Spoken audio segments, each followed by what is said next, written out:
Hello, everyone, and welcome to a very special edition of Mormon Stories Podcast. I'm your host, Dr. John DeLynn, and today we are rebroadcasting for sure one of the most important series of episodes ever released on Mormon Stories Podcast. We are going to be rebroadcasting and integrating our multi-part series with Jeremy Runnells, the author of the Letter to a CES Director, or the CES Letter as it's now known. For those of you who don't know, the CES Letter is, by 2025, probably the most widely read, widely downloaded, most impactful document ever created in the history of the Mormon Church that attempts to express the concerns with the Mormon Church's truth claims. It's probably impacted more Mormon testimonies than any other thing, any other podcast, any other YouTube channel, any other book, any other person, any other single thing. To give you just a little bit of background, Jeremy Runnells is an amazing human. He was born and raised in the church. In February of 2012, he started having a faith crisis. And between 2012 and 2013, a high-level church educator, director in the church education system, reached out to Jeremy, and they started to have a dialogue where Jeremy wrote to the CES director his questions and concerns with the church's truth claims. And basically, Jeremy never got a response to this letter that he wrote the CES director. So eventually, this CES letter made it onto the internet. It was spread through the ex-Mormon Reddit. And by the fall of 2013, Mormon church apologists started attacking the CES letter and, most importantly, attacking Jeremy just for expressing sincere and honest concerns, and tried basically to malign Jeremy's character. And for the past 12 years, the Mormon Church continues to not offer credible responses to the CES letter. It still has not, even though there's a wide perception that the CES letter has been debunked, it has not in any way. It still stands very strong. And even worse, the Mormon Church and its apologists continue to malign Jeremy Runnells. And if that weren't enough, in June of 2014, Mormon Stories, I interviewed Jeremy Runnells. So episodes 480 to 482 were an interview I did with Jeremy. And back then, I used to split up my interviews into multiple parts. So it was a long time ago, and it was split up in multiple parts. And so that's one of the main reasons we're re-releasing, is because we want to not only introduce it to a new generation, but also integrate it into one single episode so that the whole thing can be watched easily at one time. In February of 2016, this was a year after I was excommunicated, year and a half after Kate Kelly of Ordained Women was excommunicated, Jeremy Runnells was summoned to a disciplinary council. We on Mormon Stories did a live event where we interviewed Jeremy Runnells on the eve, I believe, of the date he was threatened with excommunication. I think the church postponed his disciplinary council as a result of that. You can check out that. That's Mormon Stories, episode 621. And then in March of 2016, Jeremy attended his disciplinary council. He recorded it with a secret video, I believe. And then right before they were able to excommunicate him, he resigned, taking his power back. So anyway, I've made a promise that until the Mormon Church stops maligning Jeremy, and until the Mormon Church provides adequate answers to Jeremy's questions and concerns, I'm going to keep promoting the CES letter. So if you want to download it right now, go to cesletter.org or cesletter.com, download it. It's a PDF. I believe it's like 80 pages. You can read it in a few hours, and it will give you a really good rundown on, let's just say, 80% of the main Mormon Church truth claims. And you can decide for yourself whether the church has good answers and whether you find Jeremy's questions and the data that he provides compelling. So anyway, please enjoy this interview with Jeremy Runnells. We would love your feedback. I hope you enjoy the series. And then in a couple of days, we're going to be releasing an LDS Discussions episode where we review the CES Letter's criticisms or questions or concerns with the Book of Mormon. And on the LDS Discussion series, which we've been doing for a few years now, we may be doing some new episodes reviewing many of the main questions or concerns or arguments of the CES letter chapter by chapter to give additional analysis and to respond to any apologetics or critics that are out there.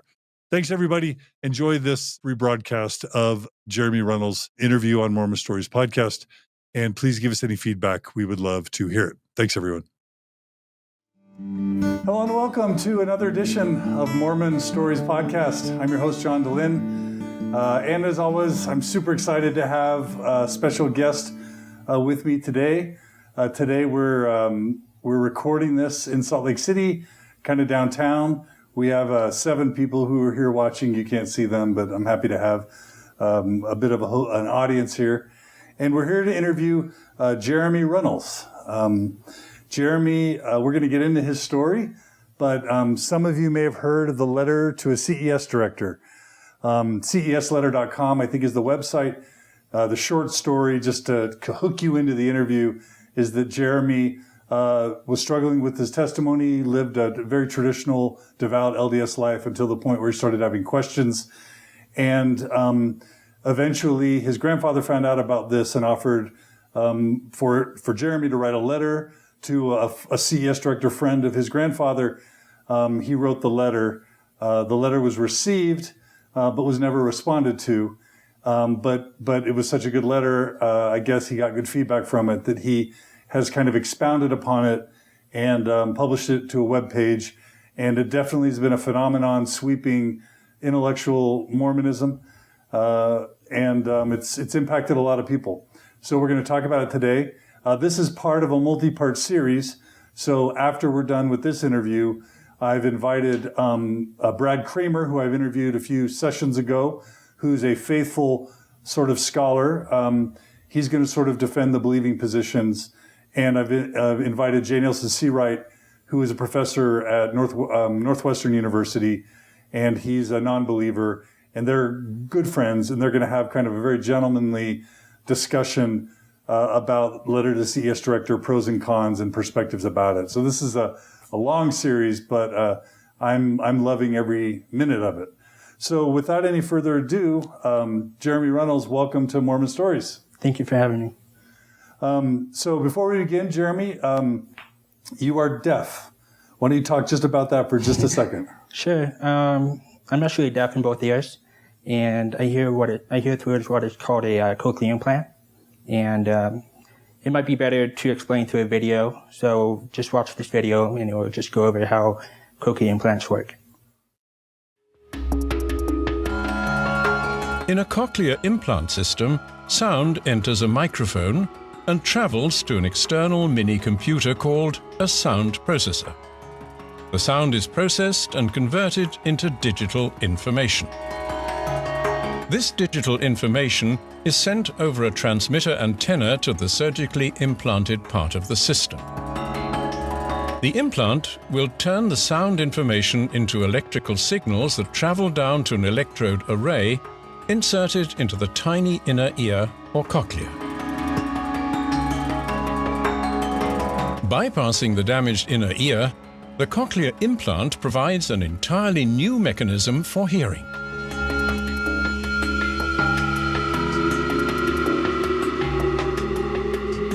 Real quick, were you born deaf? I was born hearing, and when I was about 3 or 4 years old, I was diagnosed with hearing loss. At first it was mild hearing loss, and then over the course of 20 years, it just progressively got worse. In the course of 20 years, I wore hearing aids, and when I was about 24 years old, after I came home from my mission, I got my first cochlear implant in my left ear, and about 7 years later, I got my second cochlear implant, and it just totally changed my life. Excellent. Well, let's just jump in then. Tell us just briefly about your early experiences with the church. Were they positive? Tell us about the level of testimony you obtained before it started unraveling, and just a high level, any positive experiences you've had with the church. Just sort of tell us to what extent you were committed and believing before things started unraveling. Sure. I was born into a faithful home. My parents were married in the Salt Lake City Temple. I was born in Whittier, California, and throughout my life, I lived in different cities in Southern California. My parents were strong believing Mormons. I come from a pioneer heritage. I have family all the way back to Nauvoo. They traveled the plains to Utah. I always believed in the church. I just grew up Mormon. I did the whole 9 yards. I was baptized when I was 8 years old. Where were you growing up in the church? This is in Southern California. Okay. In the Whittier area? Yeah, Orange County, parts of Los Angeles. Okay. I was just went to church my entire life. I was baptized when I was 8 years old by my dad. And my parents were divorced when I was 3 or 4 years old. So that had a really profound impact on my life, on the life of my brothers, my family. That's an interesting situation right there. My parents, as they were going through the divorce, it kind of got hairy in the courts. And so somehow they got I'm not sure if my dad proposed the idea or the bishop came to them, but it was proposed that instead of the judge in the court deciding, which kid goes with who, we would have the bishop do it. Oh. Yeah. And so it wasn't like this bishop was, a judge or a social worker or anything. He was a financial planner. So I sound qualified. But at the time, it shows you how strong my parents believed. I mean, maybe this man has inspiration. He would know what God would want for a family. So, from what I understand, the bishop decided, me and my oldest brother would go with my dad, and my other brother would go with my mom. And so that was pretty devastating to my mom. From what I understand, it created a pretty crazy situation over there. Word spread around in the ward and the stakes in that area. From what I understand, it was mostly negative because they just couldn't believe how, a bishop would decide this. A lot of people felt that it should have been the courts. I'm not sure all the details. That's my understanding, but I just want to bring that up just to illustrate how strong my family believed in Mormonism. And so it started that. I lived with my dad my entire childhood. I had a great childhood. Both my parents loved me, and it was great. When after my parents divorced, my dad remarried, and that was an interesting situation because my dad had 4 kids, and the new woman that he married had 4 kids. So it was a Brady Bunch situation. So, that marriage lasted about 6 years. After that, we moved over to La Mirada, California. And I would say that that's where my testimony really took off.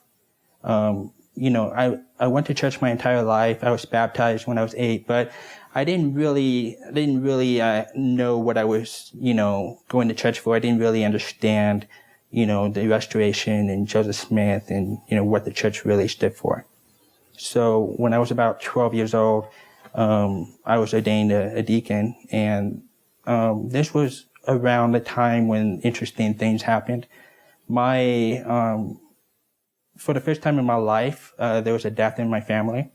So I was a 13, 14-year-old that really impacted me. This was my grandpa. So I never really experienced death or the concept of death. I mean, I've, seen Rambo or whatever, TV shows and movies. But this was, for the first time in my life, somebody that I actually knew one day was there, and the next day he was gone. So that had a profound impact on me. This happened in September 17th, 1994. And then another powerful event in my life happened on about a week later. My dad arranged with our stake president, to meet with the area authority at the time, Elder Lansby Wickman. And we met with him for me to get a hearing blessing. And so what we wanted to do is, basically I went to him to see if he could restore my hearing, because as a teenager, it was a tough situation, not being able to hear very well, in my circle of friends in school, and so it was a tough situation. I really believe that all the stories that I read and heard in church about Christ healing, the deaf and the lame and the blind. And I really believed in the concept that, the church was restored in these latter days and the priesthood is real. And if it worked then, why can't it work now? And so we met with the stake president, my dad and the stake president went over to where Elder Lansby Wickman was at the time. It was when we met Lansby Wickman, something weird happened. When I went up to him, I shook his hand, and I experienced this really powerful wave of emotion. It was just looking back, I kind of compare it to kind of getting hit in the face, in that sense of shock, confusion. But basically, when I shook his hand, I just had this surreal feeling. And from then on in my life, I identified that as the Spirit. Basically, I met with this, this special servant of the Lord, member of the 70, and he just, I just felt the Spirit. He was very gracious, very kind. The entire meeting was very spiritual. He gave me a blessing that basically stated that my ears would be unstopped and my hearing would be restored. So it was pretty bold. My dad was in tears, I was in tears, and it was just a very special day. And I consider that one of the most spiritual, special days of my life. So I had faith that my hearing was going to be restored. I mean, I was expecting next week to put my hearing aids down. I was expecting my hearing issues to be resolved. That was just the kind of faith that I had as a kid. I really believed that what happened that day with Elder Lansby Wickman, that my hearing would be restored. Well, that week went by, and then another week went by, and weeks turned into months and years, and my hearing just kept getting worse and worse. This kind of created a cognitive dissonance, in the sense of, he told me that my hearing would be restored and my ears would be unstopped, and my hearing getting worse over time. I was just wondering what was going on.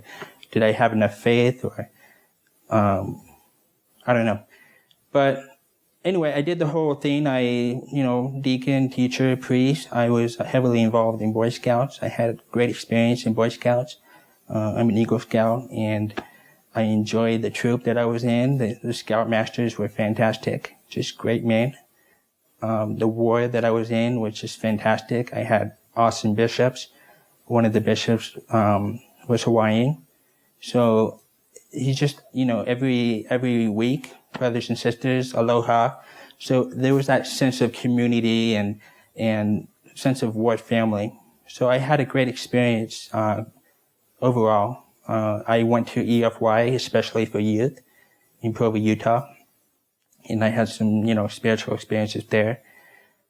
So it was just a cumulative effect of, that day when I got my hearing blessing, and, just the experiences that I've had in my ward family and EFY. And I've read the Book of Mormon. I've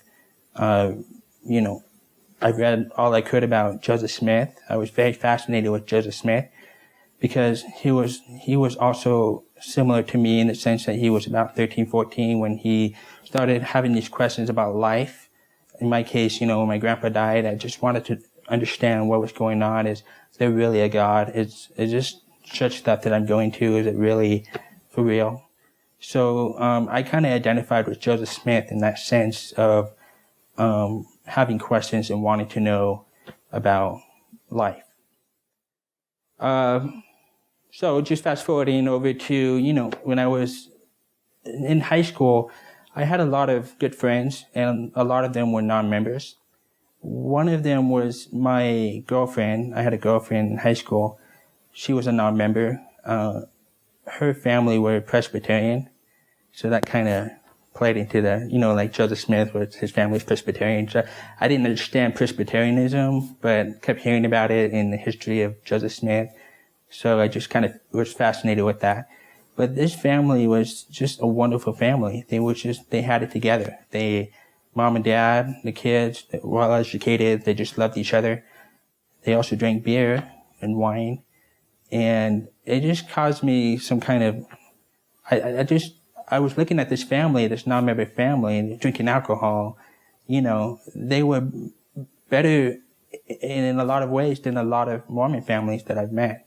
So I kind of wondered about that, but I just kind of let it go. I was called on a mission to New York City to teach the deaf in American Sign Language. And this was 2000 to 2002. And it was just a powerful experience. I loved my mission. It was a mission like any other. I've had my ups and downs. I had my awesome companions, and I had my crazy companions. Did you know sign language before your mission? I did a little bit, but I didn't really understand how to do it. It really took off in the MTC. Show us real quick how you would bear your testimony in sign.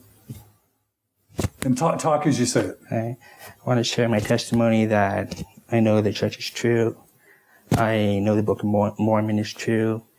I know that Joseph Smith is a true prophet. That the church is restored in the last days. So that was kind of the testimony that I shared with deaf people on my mission. So my understanding of American Sign Language really took off on my mission. So I had a great mission president. He was a nice man, and on my mission, I've had some really amazing experiences in terms of just the people that I've met and the places that I've been. Most of my mission has been in the South Bronx and the whole island of Manhattan. So I've done things on my mission that I can't believe I've done. Like we would sometimes take the stairs in the projects at 8 o'clock at night. We were invincible. We have a name. We have the name tags. Jesus Christ. He's going to protect us. We're on the Lord's errand.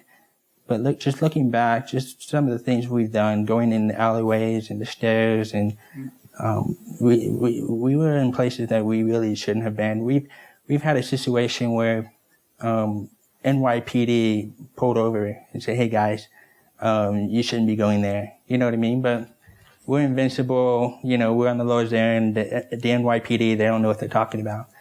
So it was just kind of funny, just the confidence that I had as a missionary that I was really on the Lord's errand. We taught a lot of families. I've had success as a missionary. One powerful event on my mission was 9/11. So 9/11 happened on my mission. Just seeing the before and after of that event, it just blows my mind even to this day. Just the kindness that people had on the subways after that. It was just very interesting, the change as a whole in that city. Some of the families that I've taught, they had family members that were killed on 9/11. Just seeing the impact that 9/11 had on them. It was very, very up close and personal. I mean, I'm sure everybody else, they've seen 9/11 on their television. I've seen it, Like you remember, you could see the smoke billowing from where you were as a missionary? Seeing the first tower collapse. And I wasn't right next to it. At the time, I was in the South Bronx, but I could go on my roof and see it. And the kind of an interesting story is 3 weeks before 9/11, my district, we went over to the World Trade Center. It's on a P-Day. and we just wanted to check things out. One of the things that we wanted to do was go up to the observation deck. And so this was near the end of the month when our savings account was diminished, because usually missionaries' accounts, their savings replenishes every, first of the month. So anyway, we went in to ask how much it would cost to go up to the observation deck. And we were told $13. And it was, to us, it was a lot of money at the time. And we were like, we'll come back later. Mm-hmm. And 3 weeks later, the whole thing was down. So it's just unbelievable that those buildings were massive, and it's just unbelievable that they're just 3 weeks later they were just completely gone. They were just in its own footprint. So yeah, that was my experience on my mission in terms of something that is just powerful. Just seeing the change in people. The change in the family that we taught. So I had a great mission. I asked to stay longer in my mission. I could have gone home in June of 2002, but I asked the mission president if I could stay another transfer, and so I ended up going back home in August. So I was really a dedicated missionary. I really believed in what I was doing, teaching people about Joseph Smith and restored gospel. So I came home and went to school. I went to BYU, and I had an overall good experience in BYU, majored in marketing, and it was pretty much uneventful. It was just a normal BYU college education. I really enjoyed my roommates. I met my wife in my junior year, and we met in the Wilkinson Center at BYU. So so kind of funny. It was like a really, Mormon courtship. The Wilkinson Center at BYU, and we dated for probably 4, 5, 6 months before I took her down to the Grand Canyon, and just gave her the ring and asked her to marry me, and she said yes. We got married in the San Diego temple. That was also the temple, kind of going back, the San Diego temple was where I got my endowments.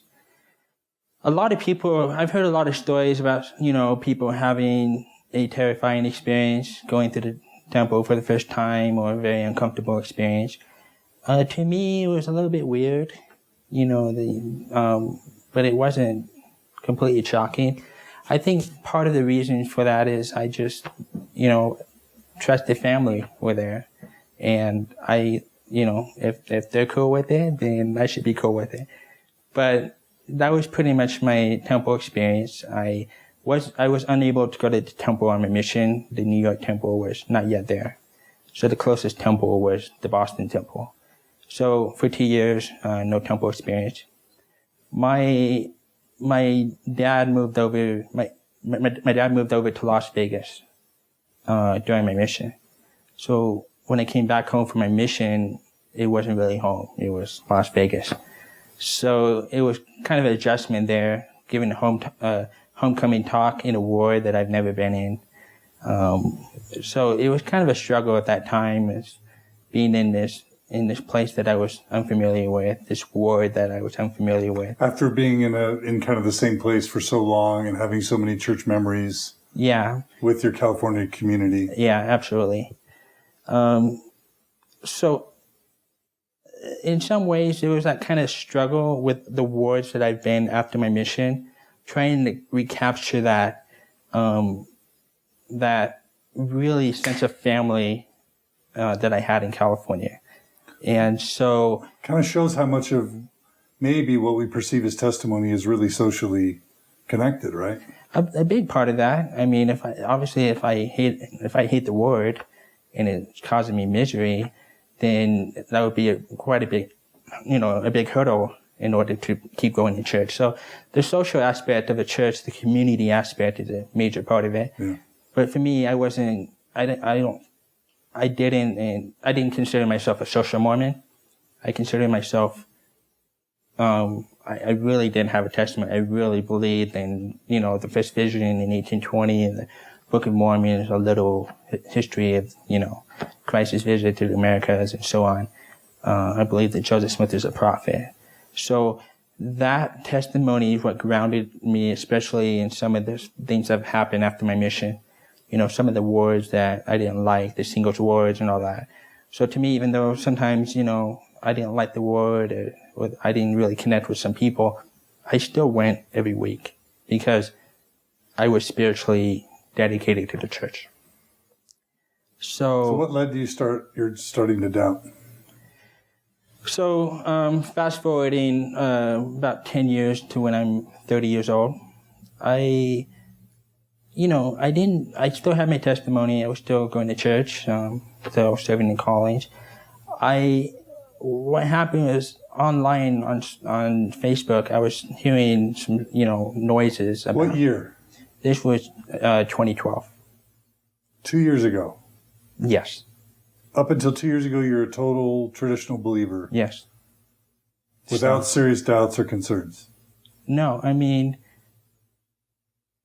I can't think of any, I took everything literally. I can't think of anything that, like some people, they say they put things on the shelf and then eventually the shelf cracks.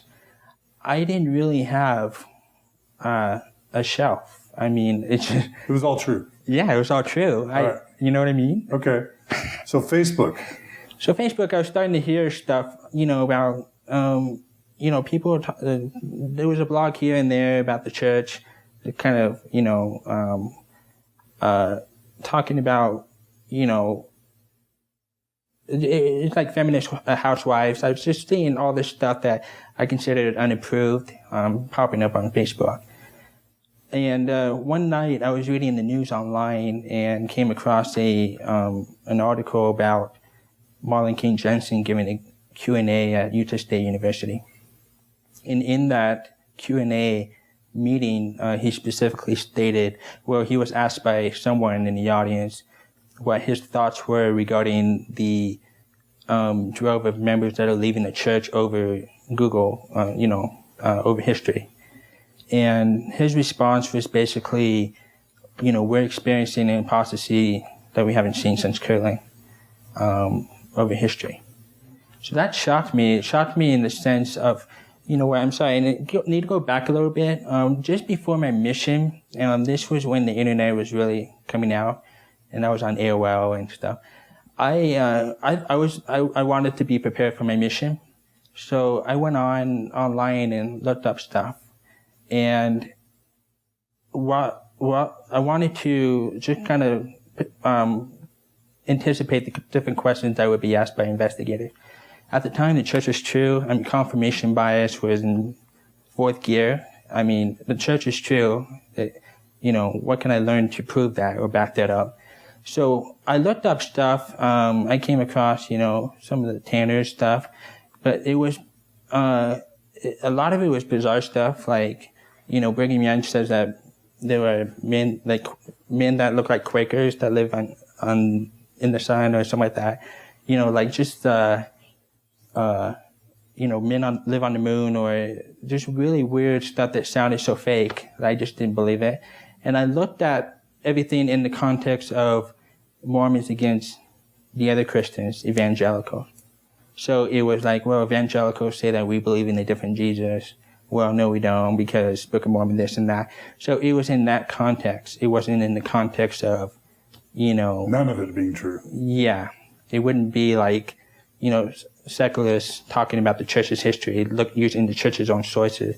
It was more of, those crazy Baptists that were, you know what I mean? Right. So that was kind of my exposure, but I didn't come across any of the polyandry stuff or the Book of Abraham stuff or any of that stuff. It was just really weird stuff, like some of the quotes that Brigham Young made. And so fast forwarding, but even that I didn't put anything on my shelf because I just quickly discredited it.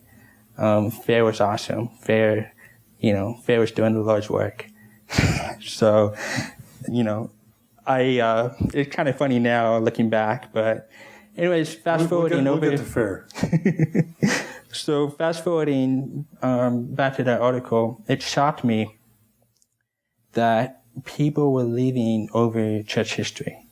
I didn't understand why they were leaving over church history. What is it specifically about church history that they're leaving over? So one of the things that popped up was Joseph Smith's polygamy. So I pulled up Google and I typed in Joseph Smith's polygamy.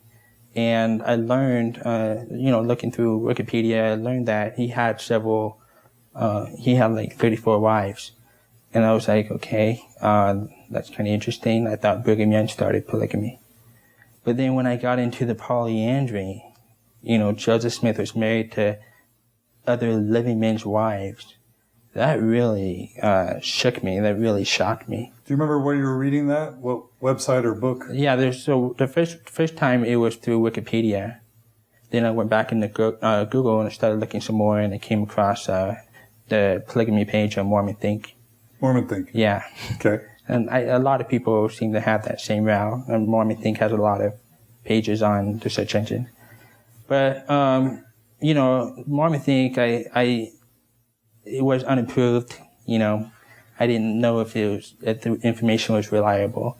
But after looking at the polyandry stuff, I went over to the Book of Abraham and started seeing, what Joseph Smith, what his translation was versus what Egyptologists state what it really means. And that really shook me as well. So basically the polyandry and the Book of Abraham were the two first things that really shocked me. So I started looking on Amazon for different books that I could look at. One of them was Rough Stone Rolling. I ordered that. I also ordered Mormon Origins with Grant Palmer. Got those books, started devouring them and looking through them. That's an insider's view of Mormon Origins. Mormon Origins. Yeah. Those two books blew my mind. In the sense of, for example, Richard Bushman is obviously a faithful scholar in the church, and this is a book that was being sold in Deseret Book. And I remember this book at the BYU bookstore. So I knew that this was a, credible book, and it is a credible book.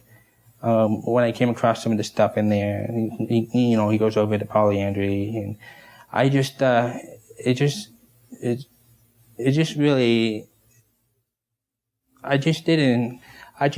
I started having these feelings of betrayal, and just like I wasn't the village idiot. I read books. I read all the a lot of the approved books. I just couldn't believe that I never heard about the polyandry stuff, for example, or that Joseph Smith was married to 14-year-old girls. You know what I mean? And it just really shocked me in that sense. And knowing what I know now, that's the path that a lot of members take. It's not just being exposed to the information, but the feeling of betrayal in the sense, well, why hasn't the church told me this? Why haven't I learned this before? Why am I discovering this now at 30, 31 years old? And I've never heard of something as crazy as Joseph Smith marrying other living men's wives. What else don't I know about? And so that question really took me on this crazy path of research. I became absolutely obsessed with Joseph Smith, church history, and the origins of the church over the next year or two. And what were your main sources of study or learning? It was Rough Stone Rolling. I've looked at FAIR. I've looked at Mormon Think. I relied a lot on FAIR because, they were on the front trenches of this. I mean, Richard Bushman, it was more of a scholarly, wasn't really in the trenches in terms of apologetics. So FAIR just made things worse in the sense of I read about this and I learn about something new, and then that leads to something else, and it just created this this thing that just kept going on. I was learning this and this and that and this, and I don't know. I mentioned in my debunking, that I really looked to faith as a lifeline during my faith crisis, and it ended up being, weight that drowned whatever left I had of a testimony.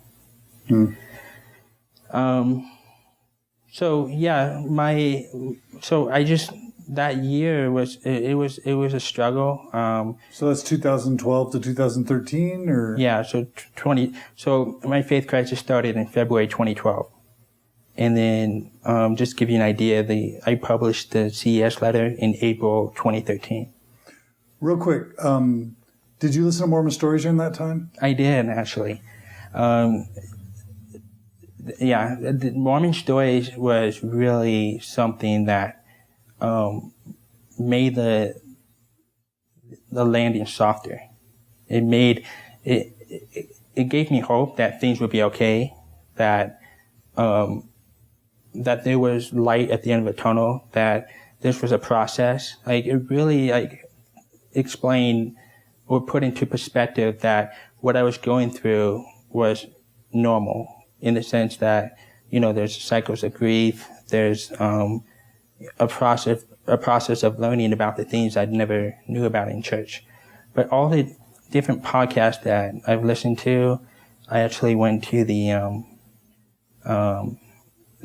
Salt Lake Mormon Stories meeting in, I think it was June or July of 2012. I think it was a Presbyterian church. So that was a pretty powerful event, just listening to the different stories, listening to Andrew Ainsworth.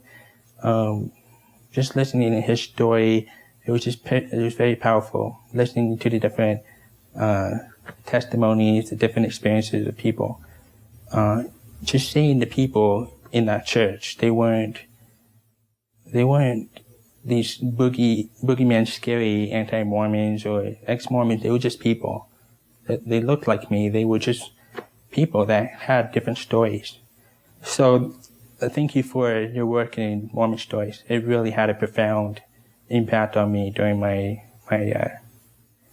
faith transition. But we're not to blame. No. But you probably get a lot of flack that, you're taking people out of the church. But in my case, it wasn't that. It was the opposite. You actually helped me become a better person. I wasn't as angry, if that makes sense. The alternative was going to excommunicated.org or whatever and just getting riled up. But with you try to show, both faithful and ex-Mormon perspectives. And so it just really gave me a 180 view of things. So tell us about what led to the CES letter. I guess my first question is, did you attempt to do anything online or publish anything prior to the CES letter? I saw this letter that's attributed to you to Elder Wickman. No, it's actually, it was an open letter to Elder Cook. Elder Cook, that's what I meant. Sorry. Yeah. So that's interesting. Was that your first time to publish something public, or? Yeah, it was more of, I just put it on Reddit. I didn't think too much about it. I actually put it on Facebook for, an hour before my wife asked me to put it down. When would that have been about? What month and year? That was in October of 2012. You have to remember, my faith crisis happened in February 2012. And then by that summer of 2012, I was like, I don't believe in this anymore. So this happened in October of 2012. So I no longer had a testimony at that time. But somebody put a original version of this, and I thought it was so cool that I kind of borrowed it and revised, a paragraph here and there. And then I just put it on Reddit. But basically, it relates to Elder Cook's General Conference address in October 2012, where he was basically talking about, if you go and look at sources online, I can't remember exactly what the quote is on exactly, but it was basically, to the effect that if you look into unimproved sources, you can risk your testimony, and if that's the case, to repent.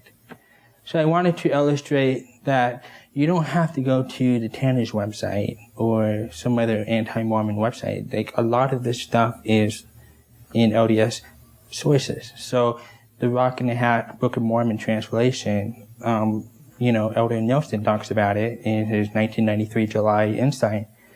It's right there. I mean, the Journal of Discourses with, Adam God and all that.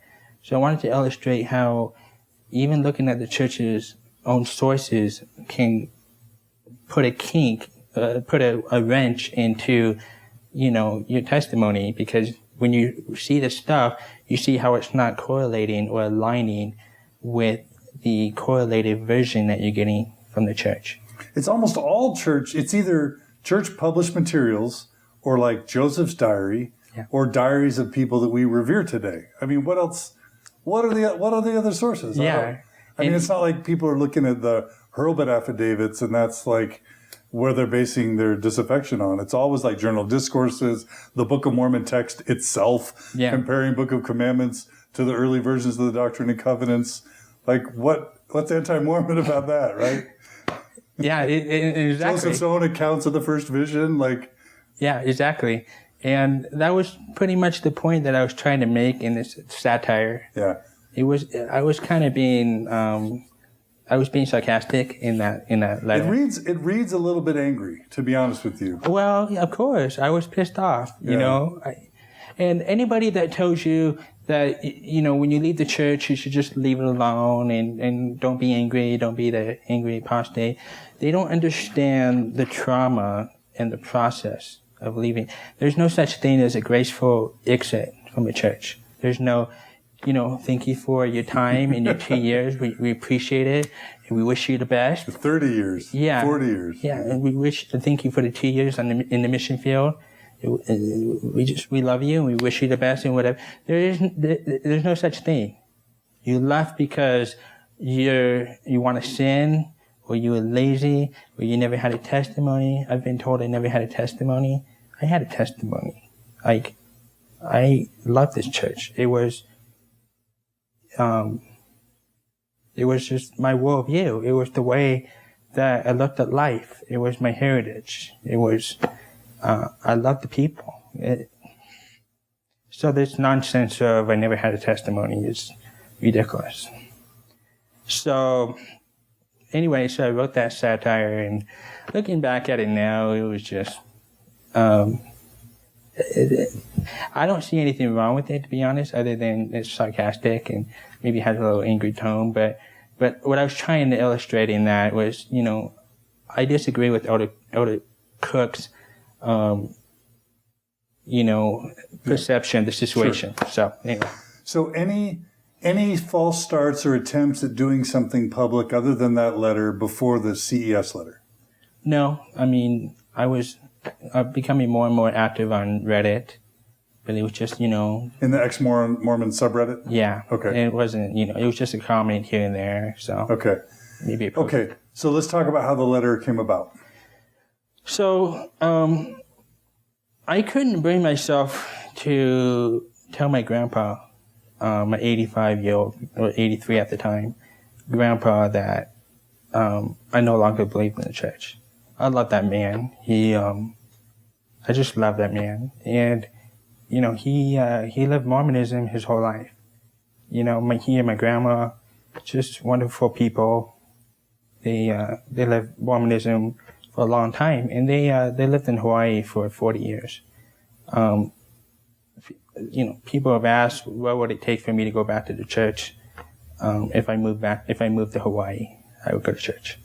The people there, I mean, the aloha spirit there, just unbelievable. The community is just unbelievable. It's just, to me, it's a different church over there. So I couldn't tell my grandpa about my disaffection and, what happened. But, a few other family members knew, my dad knew, and I guess it got to a point where, the rumors were going around, and so my dad told my grandpa that I no longer believed in church, or I lost my testimony.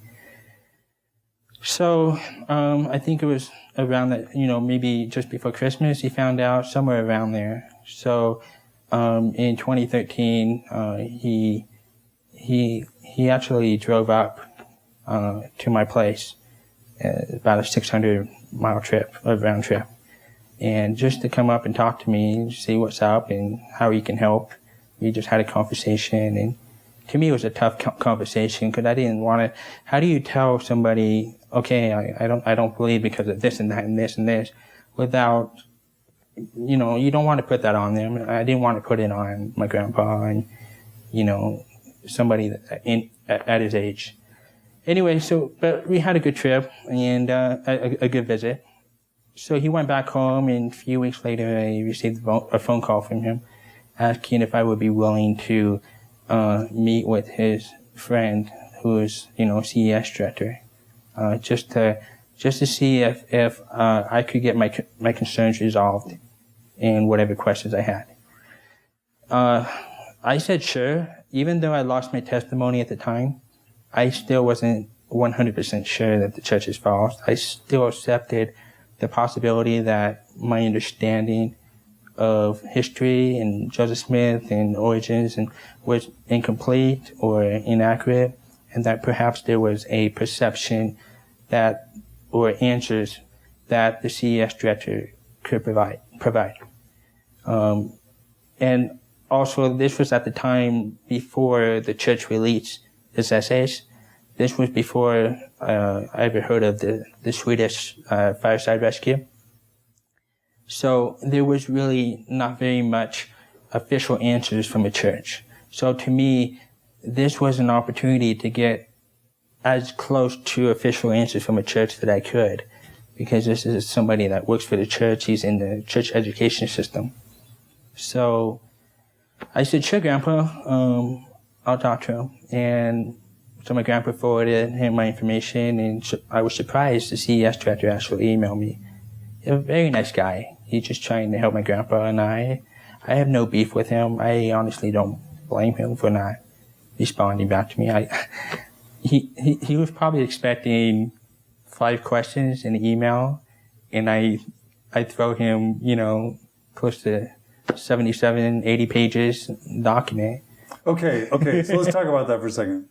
So a lot of the criticisms you've received come from kind of 2 angles. One is that, they weren't sincere, that you really had already made your mind up before you wrote the letter. That's one. Is that true? Well, I mean, obviously I didn't lose my testimony or leave the church over not, you know what I mean? I was kind of, I believed, I did my research, and I trusted the research enough to where I stopped believing in the church. But I was sincere in that, like I said, I accepted the possibility that my research could be wrong, my sources could be wrong, and that he might have a perspective or a view of the situation that I would never heard about. Okay. So in that sense, I am sincere. I'm upfront in the letter that I didn't believe at the time. If you read, you know, page 5 of a letter, you can clearly see, you know, I'm a disaffected member. I'm just going to lay it out. So I set it up. I said, I'm just going to lay it out, where I'm at with things. So in that sense, that's kind of where I laid it out. So some of the stuff in my CES letter, obviously look like conclusions rather than all questions. Yeah. So that's where it comes from. Sure. And I was upfront with the CES Director with that. Okay. The other one is that you wrote that with the internet in mind, that it was just kind of premeditated, kind of theater. Like, I'm writing this for the internet, but I'll go ahead and send it to the guy anyway. No.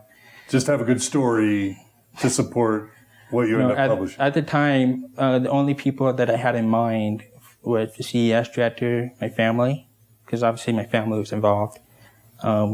And, you know, a few people on Reddit that I was going to, you know, I just, to get their feedback, to make sure that my sources are okay, and, you know, just general editing on my paper.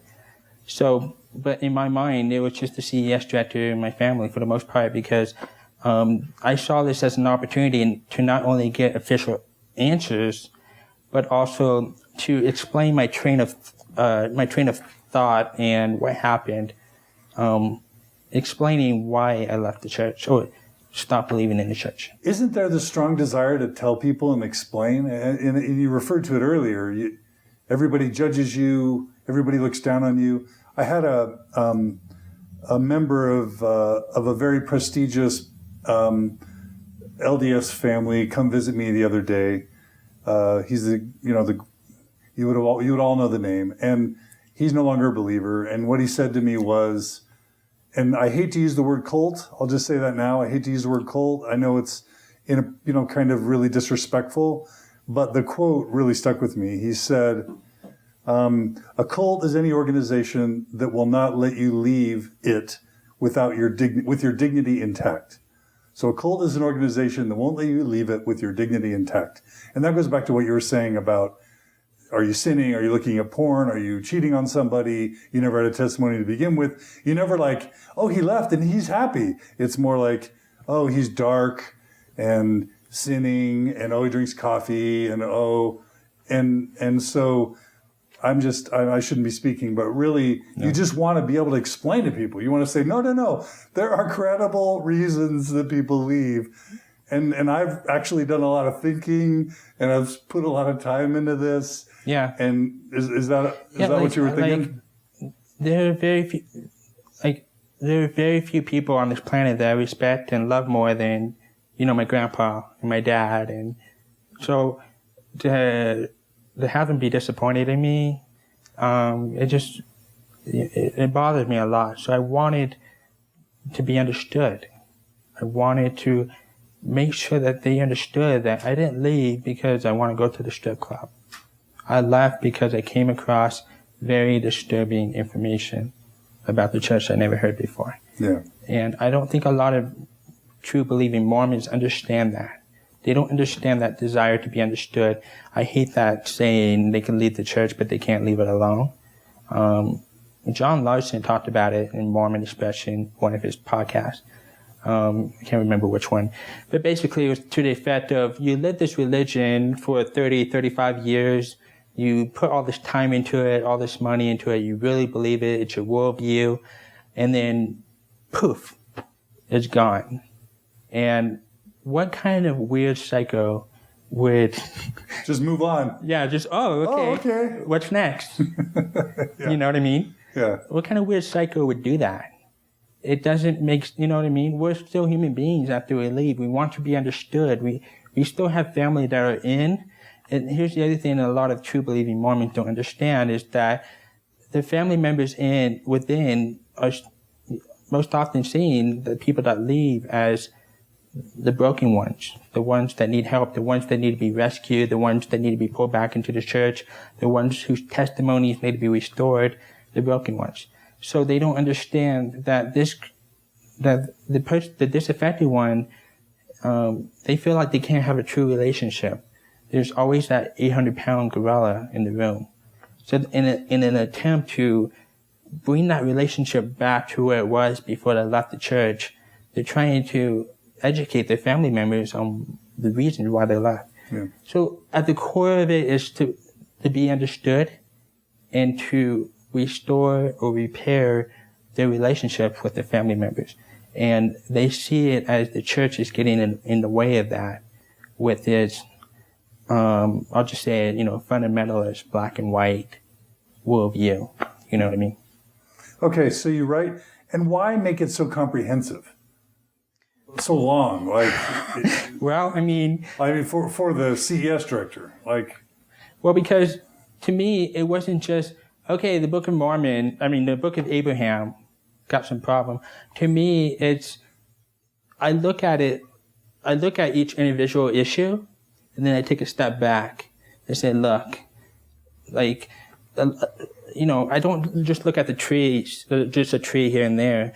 I look at the trees individually, and then I take a step back and I look at the forest and I say, really, is this really the forest, like the one and only true forest on the face of the earth? You know what I mean? It doesn't look like it's God's work. It just looks like one clumsy hoax. So what I wanted to illustrate, for example, for example, the Kinderhook plays, Joseph Smith might have made a mistake or whatever. Before that, I wanted to illustrate Joseph Smith's character. So when I went over the polygamy and the polyandry stuff, I went over how Joseph Smith had this pattern of behavior over the course of 10 years of his life, where he was hiding and denying polygamy and polyandry, not just from Emma, not just from the saints, but from the world. He's given interviews to newspapers. The Doctrine and Covenants has, officially banned polygamy and put, we believe in monogamy. And then, the affidavit that he put out in the Times and Season, he was so concerned about the rumors circulating in Nauvoo about his polygamy and polyandry, that he set up this affidavit with 31 people. And the signers of the affidavit included his plural wife and several other of his buddies that knew about his polygamy. I mean, Elijah Snow was one of his plural wives that he married 3 months earlier. She signed it. The parents, the Bishop Whitney and his wife, were witnesses to one of the ceremonies. I think it was Sarah Whitney, a couple months earlier. So you look at that and you say, well, his pattern of behavior, his modus operandi for 10 years of his life was to hide stuff, to be deceptive, to be dishonest. So it's when you take that snapshot of his character and you start looking into the Book of Abraham, and the priesthood restoration and, the backdating of it into the scriptures at the book. We'll get to that. Yeah. But I hear you. And this is, with the PhD I've been working on, I admittedly have not had time to study a lot of these things as closely as I would like. So obviously through the podcast, I've heard about the first vision stuff and I've heard about the translation stuff. It's very, very different when you start lining up the timelines. It's one thing to know that the first vision story changed. Mm-hmm.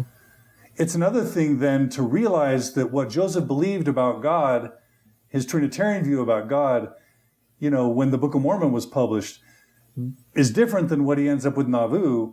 And then when you line up the Book of Mormon with his beliefs in 1830, and it supports the Trinitarian view, and then you learn that they made changes to the Book of Mormon to reflect a non-Trinitarian view later, and you see the changes in the Book of Commandments versus the Doctrine and Covenants, and then he develops his high Nauvoo theology. Well, those timelines across multiple issues all start lining up, and and so that's why you wrote a 70-plus page. Yeah, because if I didn't write a comprehensive overview, it would just be like, that's just one issue. The church is still true. Think mistakes were made. You know what I mean?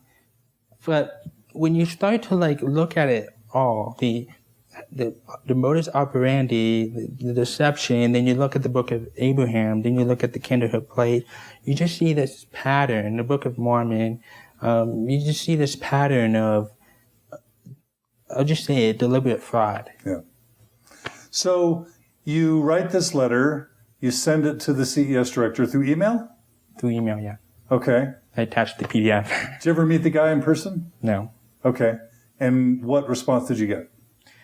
Well, he didn't respond to me directly in email, but he told my grandpa that he read the very well-written letter and that he would provide a response.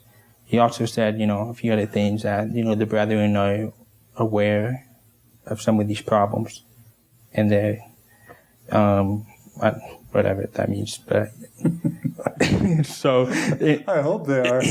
I hope they are. Yeah, they are now. Well, they better be by now. And so he and they were aware of this, and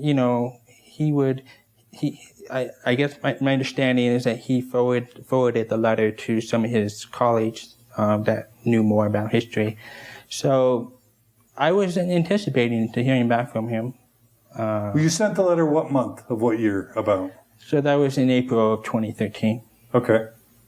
So I sent So about a year ago? Yeah, a year ago. Did you send it on April 6th just to be funny? No. Okay. April 23rd or whatever it was. All right. Okay, so about a year ago, and then you waited. I waited.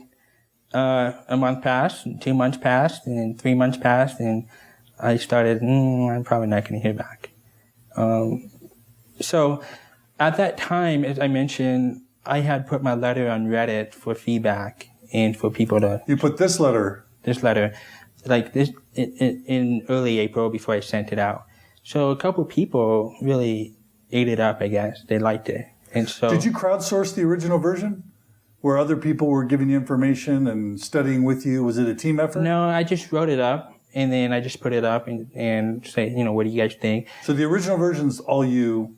Yeah. All your study and writing? Yeah. Okay.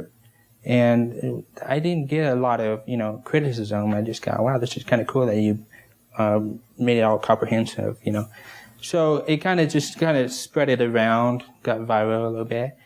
And it ended up getting into the hands of Mormon Think, Tom Phillips, and he really liked it. He emailed me, said, this is great, let's put this up. I said, cool. So we put it up, and then it really blew up from there. Okay, so when did it get put up about? I don't know, like around that time in late April, somewhere around there. Okay. Well, that's not a long... You didn't wait 3 months to publish it online. No, remember, I didn't go out and it went viral. Like some of the people on Reddit that were checking it, they spread it around, and then it got into the hands of Mormon Think. Okay. So how much time did you spend thinking about, do I really want to be a named dissident across the world regarding Mormonism? I didn't think like that. I didn't realize this was gonna blow up. I just thought it was just a letter, and it would just eventually fade.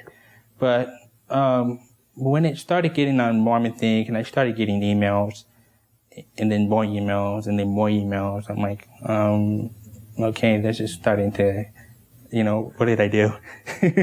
So it just got. For a while, I was kind of concerned. I don't want my name to... I don't want to be this guy that's tearing down the church or anything like that. But when I started getting the emails from people, just hearing from people like, I really struggled with this, and then I came across the CES letter, and then things just snapped for me. It just made sense. I got it. Because I kept looking at these individual issues. I think what appeals to a lot of people with the CES letter is I don't focus on these different issues on its own. I take a step back and then I tie them up to show how they're all connected and the big picture of things. And I think that that's something that was missing for, Yeah, why do we need a letter to the CES Director? Why not just Mormon Think? Well, how did you think of the letters being different than Mormon Think, or the fair website? I don't know. I mean, Mormon Think did a great job going over all the individual issues. I've used it during my faith crisis. And did it help you write the letter? Well, yeah. I mean, there were some things I got from there, but it wasn't just Mormon Think. It was Rough Stone Rolling. It was the insider's view of Mormon origins, some of Leonard Arrington stuff, and it's just different sources. It wasn't just like I copied, Mormon Think. It was, Rough Stone Rolling and different things here and there. So were you worried about putting up your own website? When did your own website go up? Well, what happened was I kept getting people asking me on Reddit, where can I download this letter I've heard about? Where can I download it? So I just put up this really simple one-page website that has a PDF icon, a letter to a CES director where I lost my testimony. And that was just my website for 7 months or so. And then what really changed things was when FAIR started getting into the picture and started doing their analysis of the letter. This happened in the summer of 2013. Let's save that. Okay. Is that all right? Yeah. Okay, so I'm going to transition just a tiny bit, and we're going to dig into some of the main issues that are covered in the letter. So it's 83 pages long, the letter, but it's you can read it in a day. I think you can, certainly within a couple days. you use Creative Commons attribution, which I thought was Creative Commons licensing, which I thought was cool. Yeah. What went into that decision? It's not my information, and I stand on the shoulders of giants. The Tanners, they're the real hipsters. I mean, the Tanners? Yeah, they knew a lot of this stuff in the 60s, and they're just now being vindicated. I heard about the Tanners, the anti-Mormons, and, the God makers and all that stuff. But, I mean, how could you not watch that interview with Sandra Tanner? She's just this nice grandma that knows a lot of stuff about Mormon history. I'm not a Christian. I don't really relate to the whole Christian stuff. But they're just what they were. I mean, the stuff that they figured out and came out with. I mean, they were involved in a lot of stuff. The Mark Hoffman stuff, the Book of Abraham. So it's really interesting. But I stand on the shoulders of giants. What I did is I took their research and their insights and their works, and I put it in a way that worked best for me, that explained my train of thought in terms of why I no longer believe in the church. It's almost like a condensed version of Mormonism, Shadow and Reality, in the sense, if you look at the Tanner's book, Mormonism, Shadow and Reality, it's like several inches thick.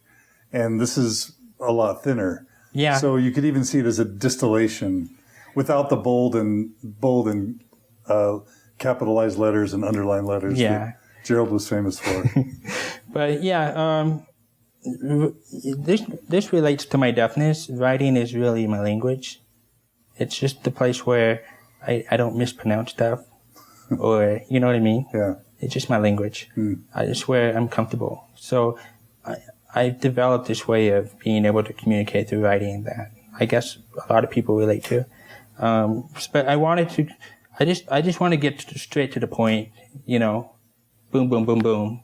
Because anybody can write a 500-page book or whatever. I wanted something that, like, the CES Director would read. Yeah. So at the time, this was directed to the CES Director in my family. So read the quote you have from J. Reuben Clark at the beginning. If we have the truth, no harm can come from investigation. If we have not the truth, it ought to be harmed.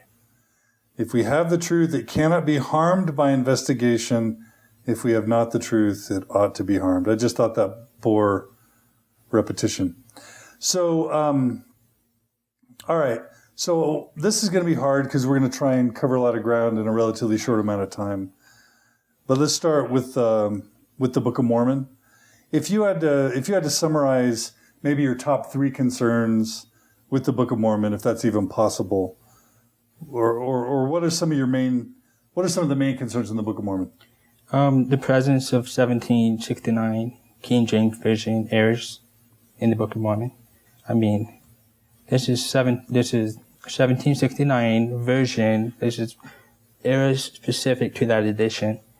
I mean, what is it doing in the Book of Mormon? Supposedly ancient texts, with these ancient prophets and the Americas that were engraving on gold plates. What are the errors doing in there? So we've got a version of the King James Bible that we know that Joseph had in his possession. It's fair to say, well, he didn't, but, if I shoot you with 9mm bullets and you're on the ground and there's 9mm bullets around, it doesn't matter whether a witness, you don't need witnesses or a video recording of the murder. Just the fact that there's 9mm bullets, shell casings on the floor is its own damning evidence. So, put another way, what are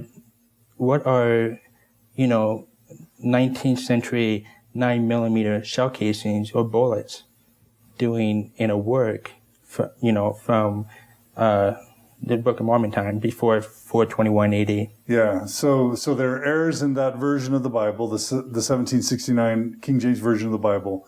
How in the world do we go from the prophets writing, the Nephite prophets writing what they wrote or writing down Christ's words? Then it gets, it gets spoken by Jesus, then it gets written in the plates, then it gets saved, it gets abridged by Mormon or Moroni, whoever abridged it, then it gets put in a hill, then later it gets delivered to Joseph, then he has to translate through the power and gift of God these plates, and then all of a sudden we've got direct quotes coming from this version of the Bible. Yeah, like errors. Errors. It's not just quotes. Unique to that edition. Yeah, and they changed their answer, but basically they said, well, it's possible God gave them the errors. Maybe God inspired Joseph to include the errors. Yeah. To test our faith. Maybe. Well, I mean, if God's going to test our faith, like I don't want to worship that kind of God that's playing games with, you know what I mean? But yeah, that's how damning the evidence is. He put errors in it, and Fair admitted that, you know, maybe it's possible that God gave the errors. Okay. So that's a big one right there. The other big one for me is so the Sermon on the Mount. There's the Sermon on the Mount in the Book of Mormon, and there's the Sermon on the Mount in the Bible, and they're identical. Well, later Joseph Smith basically said, well, I got to go fix this. So he did a Joseph Smith translation on the Sermon on the Mount, and it's different. So he basically corrected the Sermon on the Mount in the Bible, but unwittingly, the Book of Mormon contains that incorrect Sermon on the Mount passage that he corrected. So why is the Book of Mormon containing that incorrect Sermon on the Mount passage when it should have contained the correct Joseph Smith translation to begin with? So if Joseph produced the true version of the Bible through his translation, that should have just appeared exactly in the Book of Mormon, yeah. But it doesn't. Yeah. And then the other one is the italics. So basically, this is 17th century King James translators. They put their own words into the text to make the English more readable. And these are like for example, there's 7 words exactly in consecutive order, you know what I mean, that these translators put in 1611, 1612. Sort of translating the Hebrew and then adding their own... Well, translating, from what I understand, Latin. Okay. Or Greek or... Yeah, somewhere, not sure exactly, but basically taking, like, in translating, they're putting their own words into it. And they italicize those words. Yeah. So that we know they were... That's how we know that they were words that the translators put in. So why are the words of translators of the New Testament also showing up in Joseph's? Why are the words of 17th century, basically 1611, 1612, 1613 dudes in England, why are their words appearing into this ancient Book of Mormon that was written in the Americas thousands of years ago? Yeah. And the exact words. And I mean, you know. Going back to the translation, Joseph Smith translation, you would think he would have known if he had used the Bible to just create the Book of Mormon, you would think that he would have remembered that he did that and remembered that if he were to do a retranslation of the New Testament, that would show a discrepancy, right? Every genius makes their mistakes once in a while. Like, you know what I mean? Like, it doesn't matter how perfect. Like, there's always going to be a slip up somewhere. You know what I mean? I don't know. It goes back to, I show you with 9mm bullets. You know, we can talk about, well, why didn't Joseph know this? Or, why did he let this happen? It doesn't matter. We have the 9mm shell casings in ancient work. Yeah. Okay. You talk about DNA in here. I think we've covered that some on Mormon Stories. I think we had Simon Southerton on at one point. Anachronisms we covered with Michael Coe. I refer our listeners to that very good interview, Archaeology. Anything else about the Book of Mormon that sticks out? You've got a really good map here, and we can maybe splice in this image of Book of Mormon geography. Talk about that for a second. Yeah, so the Book of Mormon geography is based on a guy by the name of Vernon Hawley, and he in his work Book of Mormon. Book of Mormon authorship at Clear Look. This is kind of controversial. So it's basically what he did is he based the geography based on Joseph Smith's backyard in upstate New York, New England, parts of Canada. And so there's similarities. He obviously made some mistakes, and Fair pointed those mistakes out, and I corrected them in the CES letter. And so if you go to Debunking Fair's Debunking, which is, on my website, you can see some of the different individual cities that me and Fair went over. Fair says, well, this city is incorrect. And I go, well, yeah, okay, that's incorrect. So it's, to me, it's not a slam dunk. It's not proof that Joseph Smith, it's not the strongest point in my paper. But I just put it there just to kind of, it's interesting. It's got some names in there that's very similar to, or if not the same as, many of the cities in Joseph Smith's time. Some of the examples would be. So there's a few of them, like, there's like Lehi, and then there's Ramah, which is basically the Jaredite, Hill Gomorrah. It's close by, Fair says, well, it's not exactly in Palmyra where the Hill Gomorrah is. But a lot of what apologists and, ex-Mormons that say, well, Joseph Smith messed up, don't realize is that the maps don't have to match up perfectly. They just have to match up closely. You know what I mean? Like, it's not real. If somebody's making it up, like the Lord of the Rings, it doesn't matter if a city is, it doesn't make sense that the city's here. It's made up. You know what I mean? Yeah. But the fact that the presence of the name is, And you're saying, the letter says that there are a lot of names that occur in the Book of Mormon that clearly Joseph. Well, it's possible that Joseph could have used them as reference. Again, I'm not saying that Joseph did it and it's proof and it's slam dunk, case closed. I'm just bringing it up as, it's an interesting note to look at. And you also talk about Moroni as the capital city in some islands. In the Comoros. Comoros. Yeah, so this is pretty interesting. In the southeast part of Africa, there's an island called Comoros. Its Arabic name is Comora, and that's what it's known, in the earlier days.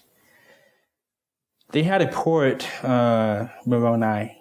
So it was famous in Captain Kidd stories because Captain Kidd visited the island on a ship, and there's a famous story where, a lot of his crew members died on the island, and something happened there to where he was later convicted of and hanged, basically for a crime that happened near the island.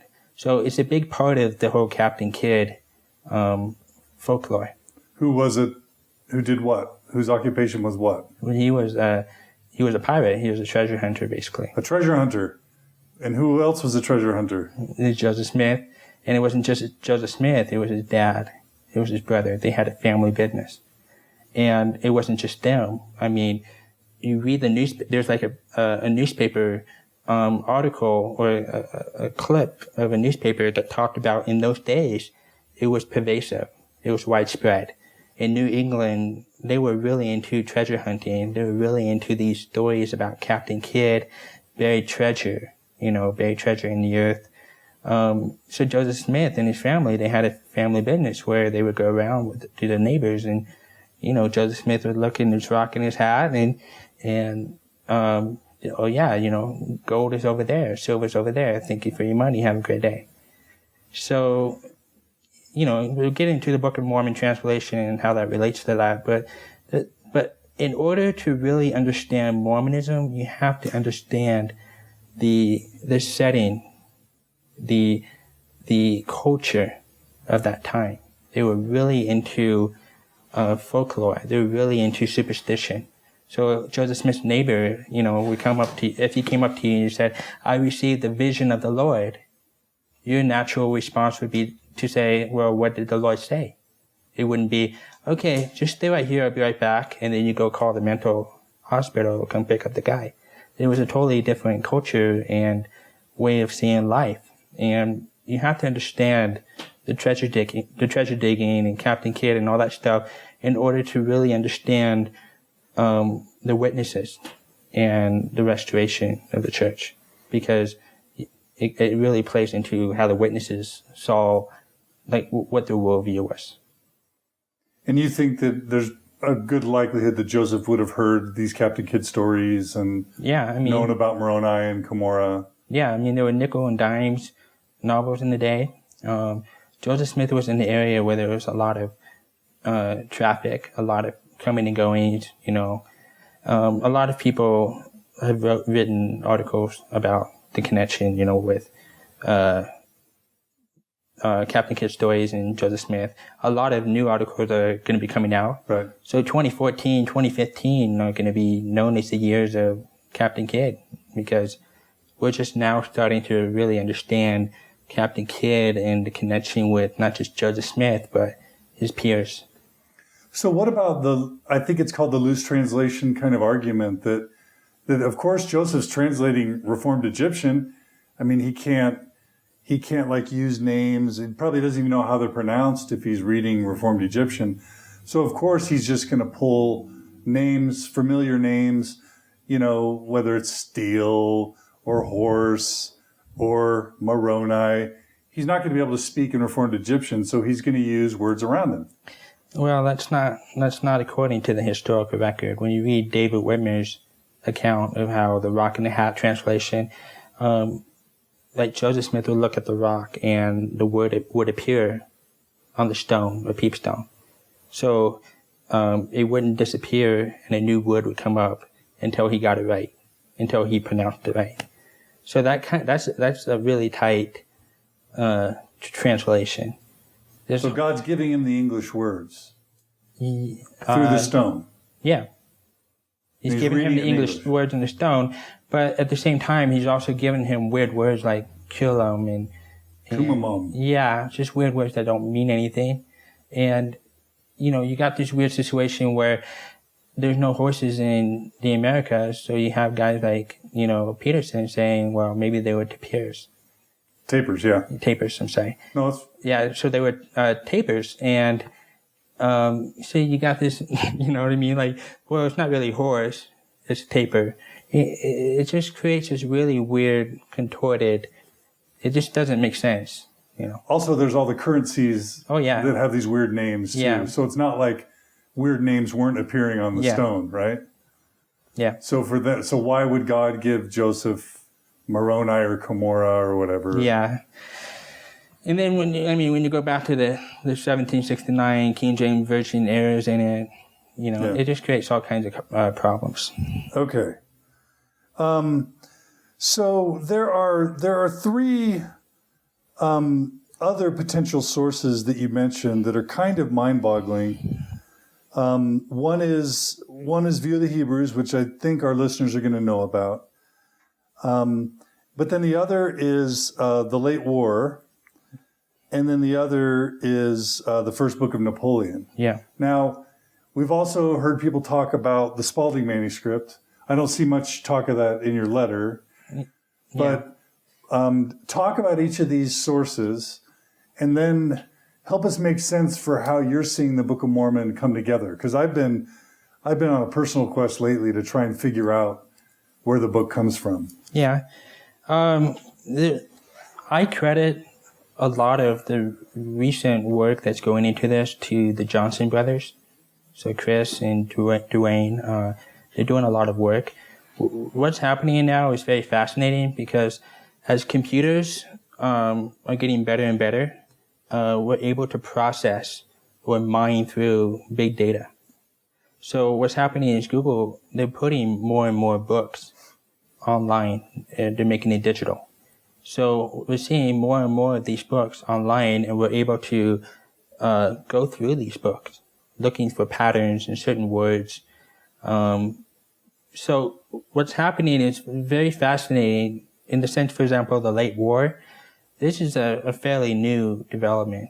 I mean, one person wrote about the late war in 2008, but the Johnson brothers, from what I understand, they didn't realize or didn't come across this work until after they released their research. But basically, they went through a lot of books looking for specific Book of Mormon wording that was unique to the Book of Mormon, and basically doing, statistics to see, which works were closest to the wording and pattern and so forth. So Late War was one of them that showed up, and the first Napoleon was another. When you read the late war, it's just really fascinating. I mean... Do you mind if I read a little bit of it? Yeah, absolutely. All right, so you've got this here. So this is a book that was published in 1819. Yep. So that would have been a year before Joseph allegedly had his first vision, 11 years before the Book of Mormon would have been produced. And this is how it starts. So this is chapter 1 of the late war. Now it came to pass in the 1812th year of the Christian era, and in the 36th year after the people of the provinces of Columbia had declared themselves a free and independent nation, that in the 6th month of the same year, on the first day of the month, the chief governor, whom the people had chosen to rule over the land of Columbia, even James, whose surname was Madison, delivered a written paper to the great Sanhedrin of the people who were assembled together. And the name of the city where the people were gathered together was called after the name of the chief captain of the land of Columbia, whose fame extendeth to the uttermost parts of the earth, albeit he had slept with his fathers. So, what does that have to do with the Book of Mormon for you? Well, it didn't just stop there. I mean, just listening to that, it sounds a lot like the Book of Mormon. But when you start to look at the parallels and the themes that the book also has, I mean, 3 Indian prophets, a rod of iron, war between the wicked and the righteous, maintaining the standard of liberty with righteousness, false Indian prophets. Brass plates. Yeah. On the CES letter, there's a link to a webpage. I strongly recommend you click on that link. That's the Dwayne Johnson's webpage. It's an excellent one page that just goes over the late war in relation to the Book of Mormon and seeing the different parallels. It's just really fascinating. You look at that and it really makes you, think about things. And the fact that it has chiasmus in the text is significant. Why is that significant? Because, that was a big defense that the apologists used for decades. The Book of Mormon has them as well. They're ancient origin. But because only Hebrews or whoever would have used chiasmus. Exactly. And so it's evidence of an ancient text. Right. But here we have a contemporary 19th century book in 1819 that's using it. So this really blows out that defense out of the water. So. Okay. And what about first book of Napoleon? It's very similar too. I mean, when you read And this is an 1809 book. Right. So this is even earlier. Yeah, and behold, it came to pass in these latter days that an evil spirit came on the face of the earth and greatly troubled the sons of men. And this spirit seized upon and spread amongst the people who dwelt in the land of Gaul. Now in this people the fear of the Lord had not been for many generations, and they had become a corrupt and perverse people. And their chief priest and the nobles of the land and the learned men thereof have become wicked in the imagines of their hearts and in the practices of their life. So, that sounds very much like the Book of Mormon to me. And so you or the Bible. Yeah. Well, but more like the Book of Mormon. More like the Book of Mormon. Yeah. And this is something that only those that have really read the Book of Mormon, understand. I mean, there's that language that you become familiar with, you know what I mean? The themes. And so I've read the Book of Mormon, many times. And when I first read this, it floored me. I had to check and see, is this really, it just really floored me, the similarity. So. And your letter goes on to explain in a lot of details the parallel. But the other thing I'll say just really briefly is I think my listeners will have heard about the View of the Hebrews, which is a book that Oliver Cowdery's minister, Ethan Smith, published. Around what year was View of the Hebrews published? I think 1825. Yeah. So 5 years before the Book of Mormon comes out. And it also has parallels where it's trying to explain the origin of the Native Americans. And it mentions that they came over from Jerusalem in a boat and came to America, and that some were wicked and some were righteous, and there was the wicked group beats the righteous group. Yeah, like the Snufferites. Yeah, I mean, it's just got like, Hebrew is the origin of the Indian language. They came from Jerusalem and the scattering and, the lost Indian records. Talks about yellow leaves and, but to take a step back, this isn't just something that some ex-Mormon or anti-Mormon looked into. This Elder B.H. Roberts, he was a general authority. He was a very respected scholar in the church back in the early 20th century. And this was private research that he was doing with the end goal of presenting his research to the Quorum of the 12 in the first presidency. And it was private. It wasn't meant to be put out for the church or the world. But it ended up being published in 1985 into a book called Studies of the Book of Mormon. So it's really fascinating. I mean, this was a believing general authority that was struggling with, all these parallels. And I mean, and this wasn't just some author that wrote the view of the Hebrews. Ethan Smith was Oliver Cowdery's pastor in Pulteney. I'm not sure if that's pronounced correctly, Pulteney, Vermont. So it's very fascinating, the connections. And as you know, after Martin Harris lost the 116 pages, Oliver Cowdery took over as the scribe for the Book of Mormon. And he was more than likely aware of the view of the Hebrews and its connection because his own pastor was all over it. So. Okay, so let's go back to the macro view for a second. So we've got the late war, we've got the Napoleon, we've got view of the Hebrews. What does this have to do with the Book of Mormon? Do you have a theory of how the Book of Mormon was produced? I don't have an original theory, but I share the Johnsons' point of view that everything is a remix. So it's not like Joseph Smith used one source, and that tends to be the point of view of the people, the Spalding manuscript and all that, But I look at it as everything's a remix. So, for example, we know that Joseph Smith used 1769 King James Version errors in the Book of Mormon. They're there. We also know... So we know one source for sure. Yeah. But we also know that it's not just the Book of Mormon. When you go into the Book of Abraham and you see how Joseph Smith copied hieroglyphic characters from different papyri to fill in missing parts of, facsimile 2, for example, he copied totally random hieroglyphics and he turned them around and there's I have graphics on in the debunking fails debunking, but it shows how he grabbed the hieroglyphics and he turned them around and switched them around to fill in the damaged parts of facsimile 2. So you see that modus operandi. You see that pattern, how he's grabbing stuff from different sources. In the Book of Abraham, there's a lot of similarities between, I'm sorry, the name of the book, that's A Future State, Philosophy of a Future State. So to me, he didn't just use one source. I mean, another example is the Lehi's dream. That was his father's 1811 dream. That's another thing that he borrowed for the Book of Mormon. And that's in your letter. Yeah. And it is pretty, there's a tree and there's an iron rod, right? And a great and spacious building. It's when you read Lehi's dream and compare it to Joseph Smith Sr.'s dream, it's very similar.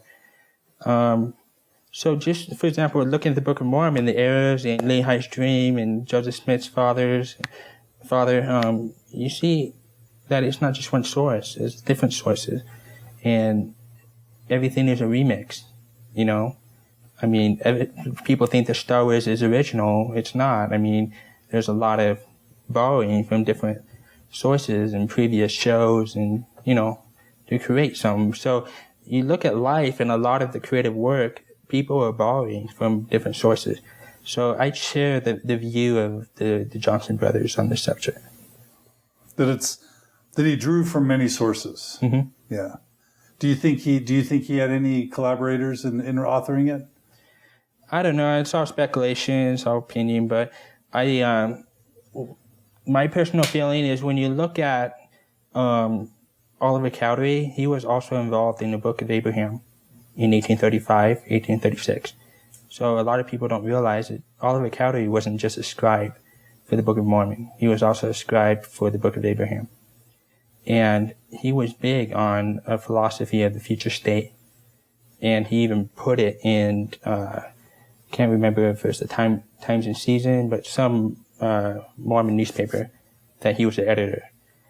So he copied, he took extracts from the book and put it in the newspaper. So Oliver Cowdery thought it was important enough to share with his readers. So if it was important enough to share with his readers in the newspaper, why not share with Joseph Smith? And Joseph Smith had a copy of that book that he donated in 1843.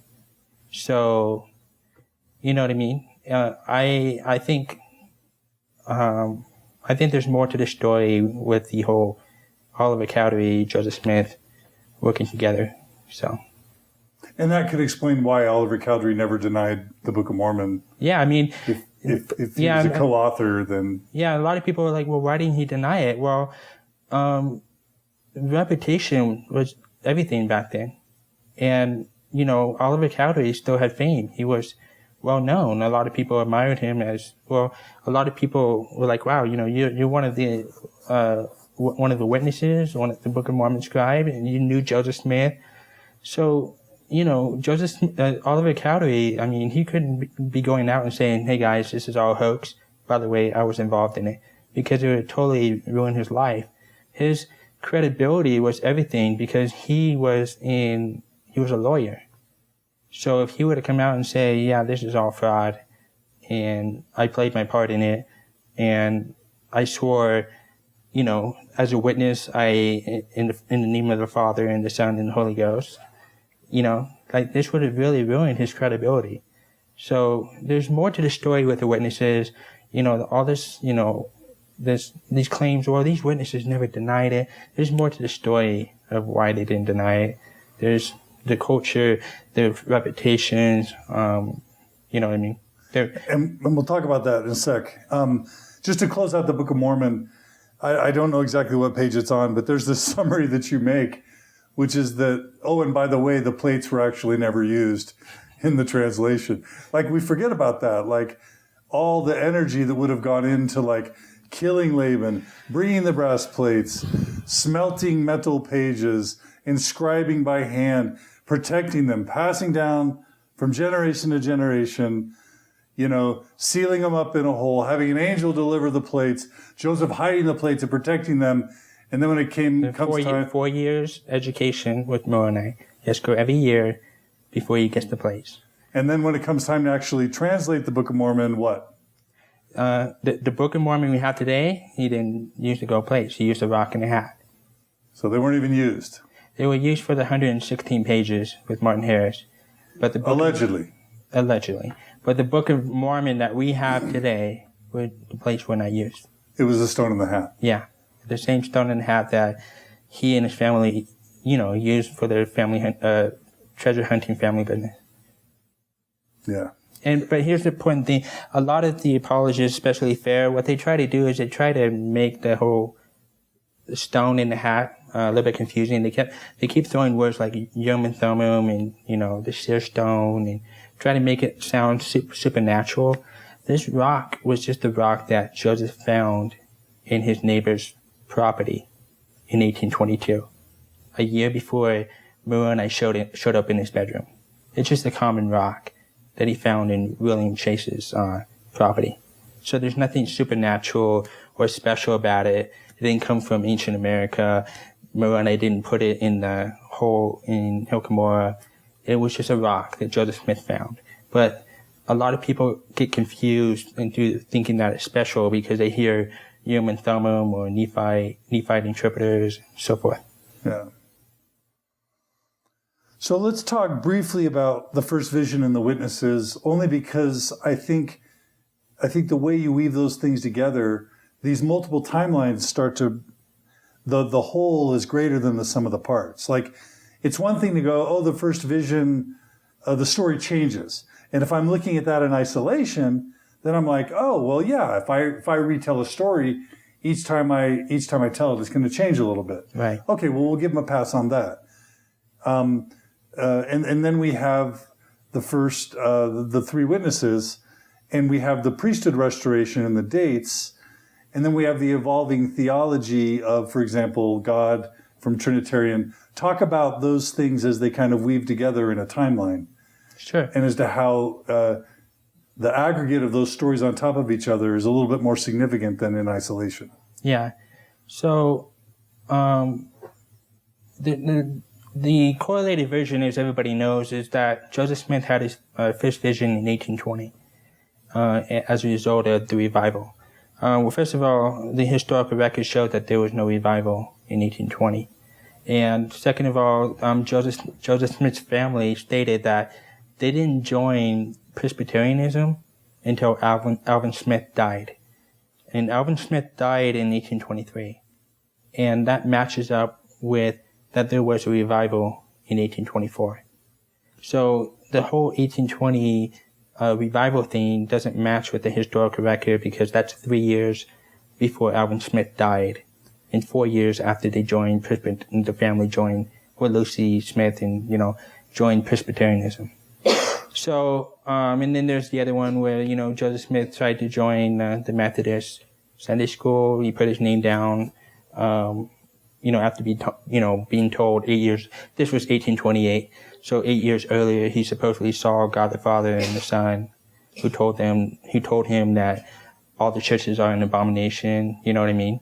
But here he's trying to join the Methodist Sunday school or whatever it was 2 years before the church was restored or established on the earth, and 8 years after the first vision.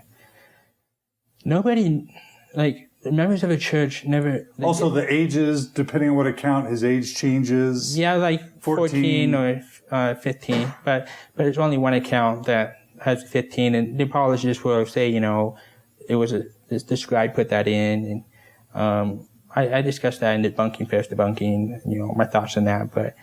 But to me, it's not just who appears to Joseph Smith. It has all these, it has angels, like you mentioned, angels and just the Lord and two persons. It's not just that, but it has a contradiction. For example, in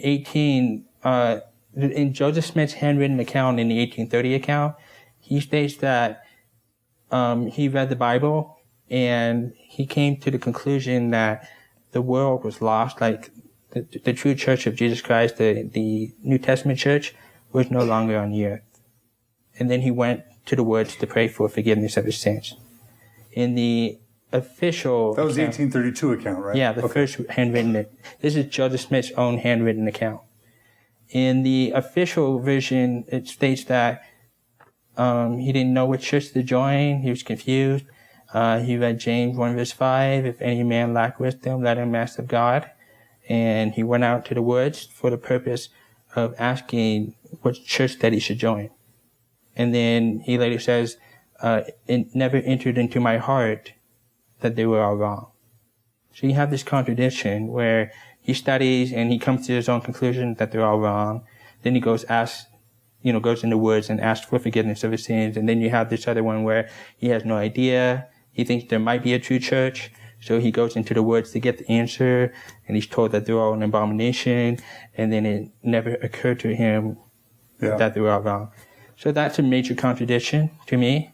It goes back to that modus operandi, his behavior of hiding things and, not being... Things. Yeah. And to me, it's super significant that in the 1832 version, when, the 1830 version of the Book of Mormon, God and Jesus are one. It's a Trinitarian view, just like everything else. 1832, he's still believing in that view. So when he tells the first vision story, it's the Lord who visits him in that account. By 1836, apparently he's changed and he's believing that God and Jesus are separate. Well, that not only manifests itself in the new version of the first vision, the 1836 version, having God introducing Jesus. That's a major difference in the cast of characters in the vision. Yeah, it was an 1838 account. 1838? Yeah. Sorry. But the 1838 account didn't get printed and published until 1842, but it's the official version that we got. Okay, thank you. But then they're changing the Book of Mormon, right? Right. In a subsequent edition, and those changes that we always sort of dismiss as insignificant, they're basically changing the text, and you show this in the letter, from making it sound like God and Jesus are one. They're always trying to make it sound like God and Jesus are separate. Yeah, and it's not just the Book of Mormon. Like, for example, the Lectures of Faith, there's a part that specifically talks about God is a spirit, and then it talks about tabernacle of flesh. Like Jesus, it separates the two. So it's really fascinating, the evolution of Joseph's theology and his perception of who God is, the Godhead or whatever. But when you step back and you say, well, wait a minute. I mean, this was happening in the 1830s, 12, 15, 22 years after the first vision in 1820, when he should have been, crystal clear that these are two separate beings, and you know what I mean? Yeah.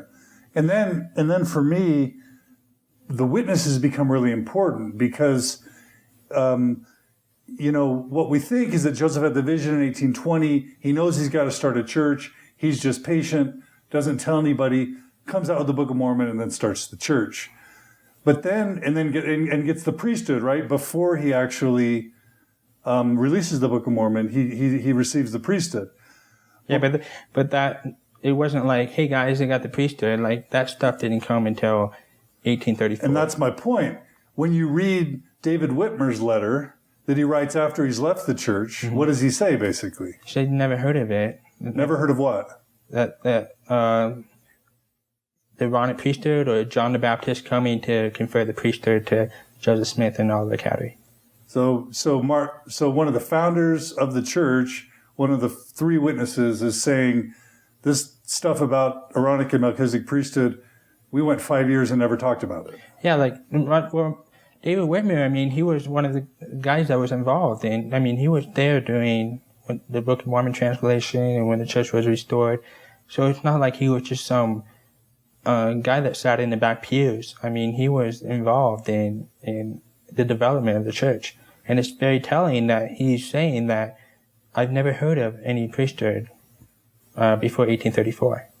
And it matches to the record of, the Book of Commandments being changed. When the 1835 Doctrine and Covenants, it's different than the 1833 Commandments, Book of Commandments. Like, there's backdating going on. You know what I mean? So, and Richard Bushman talks about it in Rough Stone Rolling. I mean, he admits that, that it appears that it's a fabrication based on, the later accounts. Talks about Mr. Lyman Wright, I think his name is. He conferred the Melchizedek priesthood to Joseph Smith in 1831. Like, it talks about that part in the Rough Stone Rolling. That's pretty mind-blowing as well. So, yeah. And does the Book of Mormon have Aaronic and Melchizedek priesthood in it? No. Right. And doesn't Alma start baptizing without any sense of being ordained? No. So in 1830, they weren't believing that priesthood was necessary by the laying on of hands. So of course it wasn't in the Bible. And of course Joseph didn't talk about it. And of course David Whitmer says we never talked about it. But as Joseph's beliefs and doctrine change, then you start seeing the doctrine, the Book of Commandments amended to change with the new story, right? Right. And future revelations. But why doesn't the Book of Mormon just contain all this truth from the beginning? Yeah. Right? Why doesn't it contain? Why didn't the first vision stick, and why didn't the Book of Mormon contain all the truths from the beginning? Yeah. Versus having to change the Book of Mormon, change the first vision story, change the Book of Commandments to the Doctrine and Covenants. Everything's evolving with Joseph's beliefs, right? Right. And so those things in parallel, to me, mean something more significant than when you study, he changed his story at the first vision. It's not that simple. It's how those stories lay on top of each other. Yeah, and these are foundational stuff. Yeah, right. This is foundational stuff. This is not how the sacrament's being passed. You know what I mean? This is like right. Bit major. Which changes too, by the way. Okay, so yeah, that's really important. And not to mention, I've mentioned this in the podcast before, there's no temple marriage in the Book of Mormon. There's no endowment ceremony in the Book of Mormon. There's no celestial marriage in the Book of Mormon. Polygamy is forbidden in the Book of Mormon with the escape clause. But why aren't any of his Nauvoo theologies in the Book of Mormon? Yeah. Yeah. So it's a pretty clear picture of he's making it up as he goes along kind of thing. Yeah, I agree. And then changing it as he goes, and then trying his best to cover it up by updating new versions that cover his tracks. Right. Is that right? Yeah. And that's kind of what comes out here. Yeah, and it goes back to, Joseph Smith's modus operandi. How was he operating? And, when you look at the polygamy and the polyandry, how he hid it and denied it for 10 years, you look at the Book of Abraham, how he was grabbing stuff that was unrelated and to put in the missing parts of facsimile 2 and as you mentioned with the whole evolution of the first vision and the whole priesthood stuff, I mean, it just looks like it just looks like a clumsy hoax. I mean, yeah. And again, if it were just the Book of Mormon, you'd be like, oh, it's not quite a translation, is it? But then you've got the Book of Abraham, and it's like, oh, well, that's not really a translation either. And then you've got the Kinderhook plates, which you talk about in here. Talk about that really briefly. Well, I mean, just taking you to this graphic real quick. This graphic right here says Joseph Smith claimed to have translated 3 ancient records: the Book of Abraham, proven a fraud; the Kinderhook plates, found to be a hoax; the Book of Mormon, the only one of the 3 for which we do not have the original. I'm sure he was only wrong on 2 out of 3.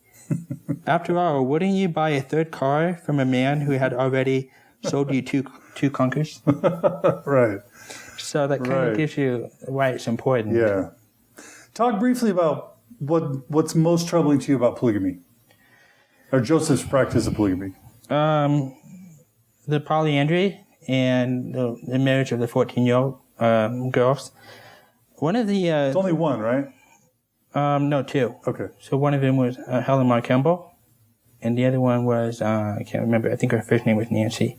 And in the letter, you have a graph of all the wives. Yeah. So one of the things that some people were offended by or objected to was my use of a term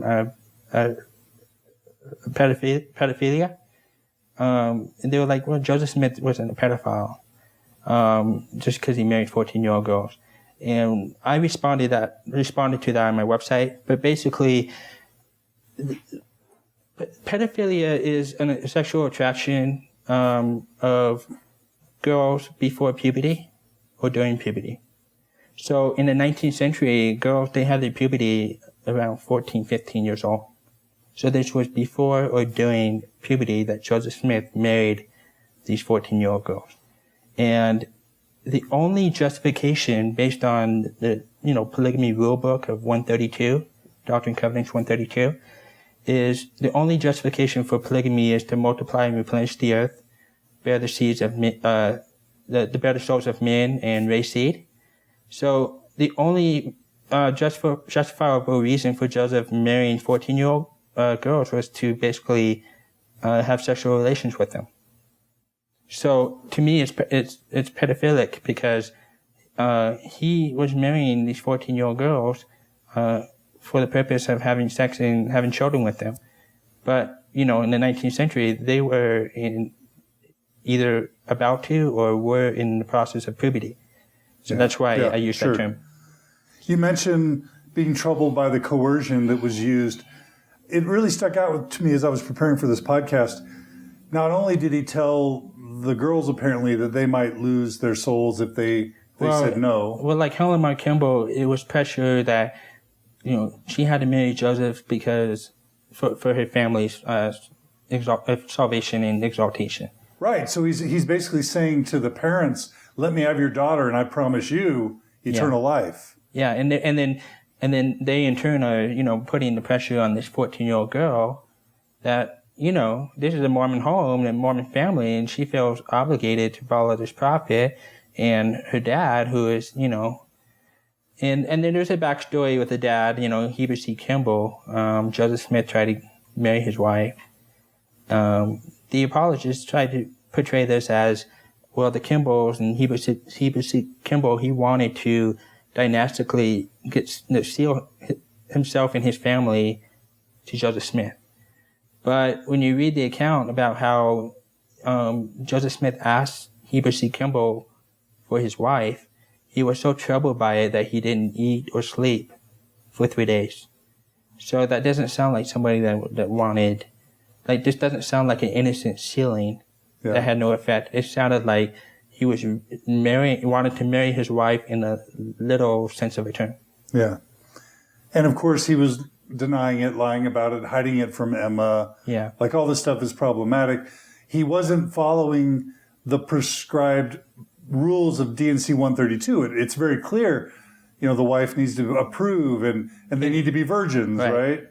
And he's not following any of the rules that are outlined in D&C 132. Not only that, and this is something your letter really brought to my attention, he's violating the 1835 version of the Doctrine and Covenants while he's already started practicing. Talk about that. Yeah, so the 1835 Doctrine and Covenants is very specifically banning polygamy. It's saying, hey guys, we believe in monogamy. And this is scripture that's enforced the entire time all the way, I think, in 1875, somewhere around there, they changed it. But the whole, Joseph Smith, his whole life, these scriptures were enforced. And here he was in the dark, marrying other men's wives and teenage girls and, while denying to Emma and the saints in the world. So. Yeah. So to me, that's a big revealing thing about Joseph Smith's character. And again, I use that snapshot as a basis for when you go into the book of Abraham and the kinderhook plates and so forth. Excellent. Any other aspects to the letter that you think we should bring out before we talk about sort of what's come about after publishing the letter? I mean, there's so much here. We could talk for days. Yeah.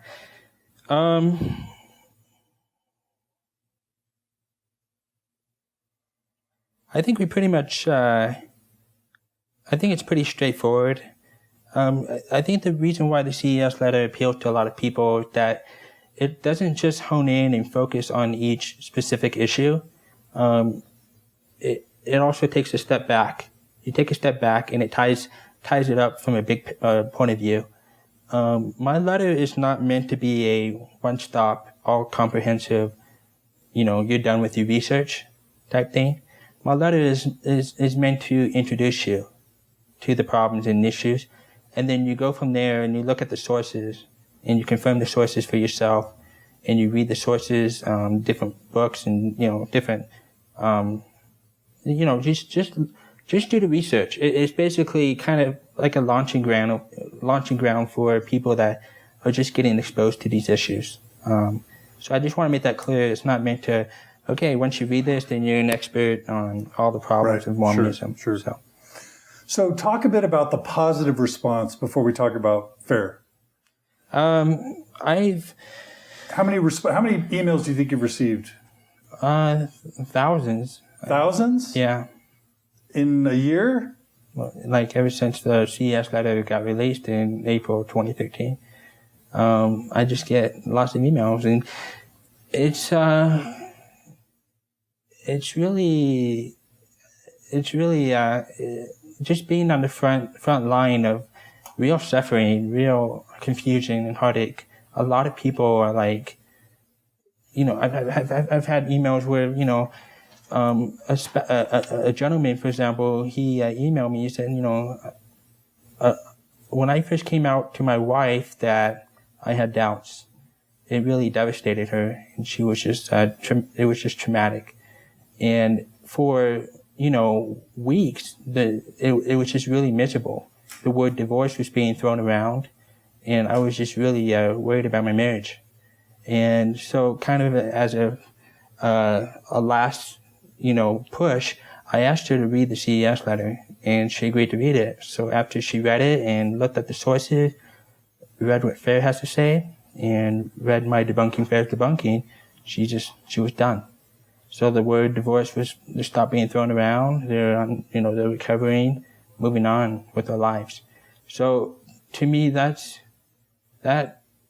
when I look at divorce, I look at it through the eyes of the little boy a long time ago. I used to cry myself to sleep at night over my parents' divorce. I wondered, am I the cause of their divorce? Did they divorce because of me? Because of my hearing issue or whatever. So, to me, it's about saving families, about saving marriages. I get that sometimes divorce is necessary, but to me, there better be a damn good reason for getting divorced, because it's traumatic on kids, and I know that personally. So it's my passion. It's probably why I've put so much effort into debunking false debunking, because if I can help just save one marriage or one family, to me it's worth it. And I just see these emails are kind of feedback. I'm seeing the effect that it has on people's lives, and it's just, I have a passion for it. That's why in Debunking False Debunking introduction, I talk about real lives, marriages, and families are on the line. These are real people that are suffering because of the church's dishonesty.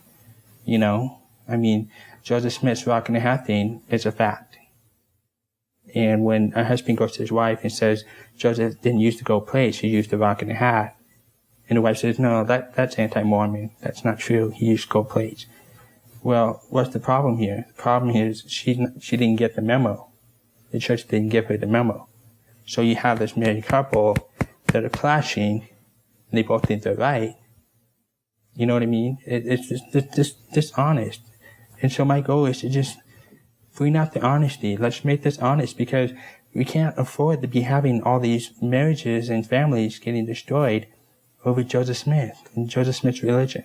If you're going to get divorced over a good reason. Joseph Smith and Joseph Smith's religion is not a good reason to get divorced over. If one spouse believes Joseph Smith and the other one doesn't, work on it, figure things out. You know what I mean? Religion shouldn't be the reason for divorce. It should be, the spouse is totally unreasonable or abusive or whatever. So, yeah. What's it like for you to feel in your heart like your motivation is to save marriages and lives even, and yet the way that some would characterize you or describe you, let's just say attention seeking or negative or trying to tear down people's tender faith. So there's such a contrast between, have people said bad things about you? Very, very few. I don't see a lot of them. How about fair? Fair, yeah. What'd they say? Like, what was their tactic? I read, so Fair created a response to your CES letter. Mm-hmm. I'm a little bit familiar with, that class of people writing something personally and in response to your work. So I know what that feels like a bit. I've read a bit about their response to you. How did they start it, and what feeling did you get from how they were approaching it? It just... Start with personal. How did you feel they were trying to paint you? Just this imbalanced ex-Mormon that's getting all his sources from anti-Mormon sources, who, like as you mentioned, is out to get attention. I'm not out to get attention. I'm not, you know what I mean? I'm not this, I'm not the greatest public speaker. You know what I mean? I'm just, like I said, when I wrote the letter, I didn't expect it to go anywhere. This thing landed into my lap. It just blew up. I would have never imagined that I would be talking to John DeLand 2 years after my faith crisis. You know what I mean? It just blows my mind. I'm just an ordinary guy. So, how about that you're bitter and angry and negative? I was pissed off in my faith crisis, and that's natural. That's part of the five stages of grief. I'm not angry anymore. I go on father-son campouts. I'm still on the elders quorum email list If somebody needs help to move, I'll go move. You know what I mean? I'm past that. I've moved on. I'm not bitter or angry. I want, like, it goes back to saving marriages and families. These are real people, and I just think that the church needs to be honest. It just needs to, it can't be doing business as usual like it has the last 40, 50, 60 years. I mean, we're in a totally different world now. Something has to give. And honesty is the way. Yeah. So what did you think about FAIR's response to you overall, the substance of it? Well, I just want to put it out there, I appreciate that FAIR did their response, their analysis, because it gives my readers a balanced view of the issue. So they don't just have to read my letter and take my word for it.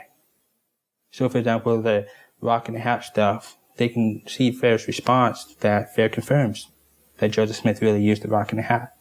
So it adds that next level to the conversation. It adds that credibility. But on the other token, it was just responding to FAIR was actually more time-consuming and more difficult than it was writing the CES letter itself. If you had to characterize their response overall, how would you characterize it? Misleading. Misleading. Why? There's just so many straw men that they've used. What do you mean by straw men? Where they mischaracterize my argument. So I'll give you an example. The Captain Kidd and Camorros and Moroni. My argument is that Joseph Smith got those names from Captain Kidd's stories. Their argument is, well, Joseph Smith didn't have access to these maps. There was only so-and-so maps, and here's the library and all this stuff. No, that's not my argument. He didn't use maps. They were from the Joseph Smith stories. The Captain Kidd stories? Yes. Yeah. So, there's all kinds of different straw men that they use. And there's so much obfuscation where just they try to make the issue more confusing than it really is. And then there was their conclusion part was kind of ridiculous. They were basically, attacking me on comments that I made on Reddit. These were comments that I made long after my faith crisis and transition. So, I just didn't appreciate how they tried to, character assassinate me that way. How does it feel to know that when you post something on Facebook or Reddit, that there's apologists out there that are paying attention to it, copying it, pasting in some little file, and trying to figure out ways to use that against you later? It's creepy. I mean, I already have the NSA after me. So now I have to worry about all these Mormon apologists. Does it feel creepy? Yeah, it feels creepy. It feels like, I don't know. I'm an open book. My life is an open book. My wife has passwords to everything. She wanted, I have nothing to hide. And in that sense, even after knowing that FAIR was watching me, I still went on Reddit and put stuff down. So it's not like I'm unpredictable and making all these crazy comments and stuff. But at the same time, it's just just creepy and weird. You know what I mean? I just don't like it. Have you ever feared for your safety? No. Not at all? I mean, a lot of people have this perception that I'm hate. They might think because I came out with this, I'm putting the church in an unfavorable light. That I have a lot of enemies. Or I don't have any enemies that I know of. Most 98% of the emails I get are positive. I mean, the few that I get that are negative, they're interesting people. So I've had emails from fundamentalists and polygamists and stuff.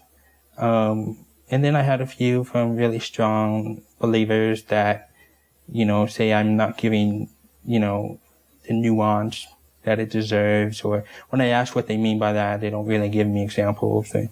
But overall, I don't fear for anything. I don't see any enemies. I just live life as usual. My life hasn't really changed other than, I'm more well known than I was 2 years ago. Does this put stress on your personal life in any way? Well, it does in the sense that it's emotional getting these emails. I mean, I'm sure you can relate to that, John. You get emails all the time, but just seeing these people, like what they're going through, and the struggle they're doing, and they're asking for advice, and your heart goes out to them.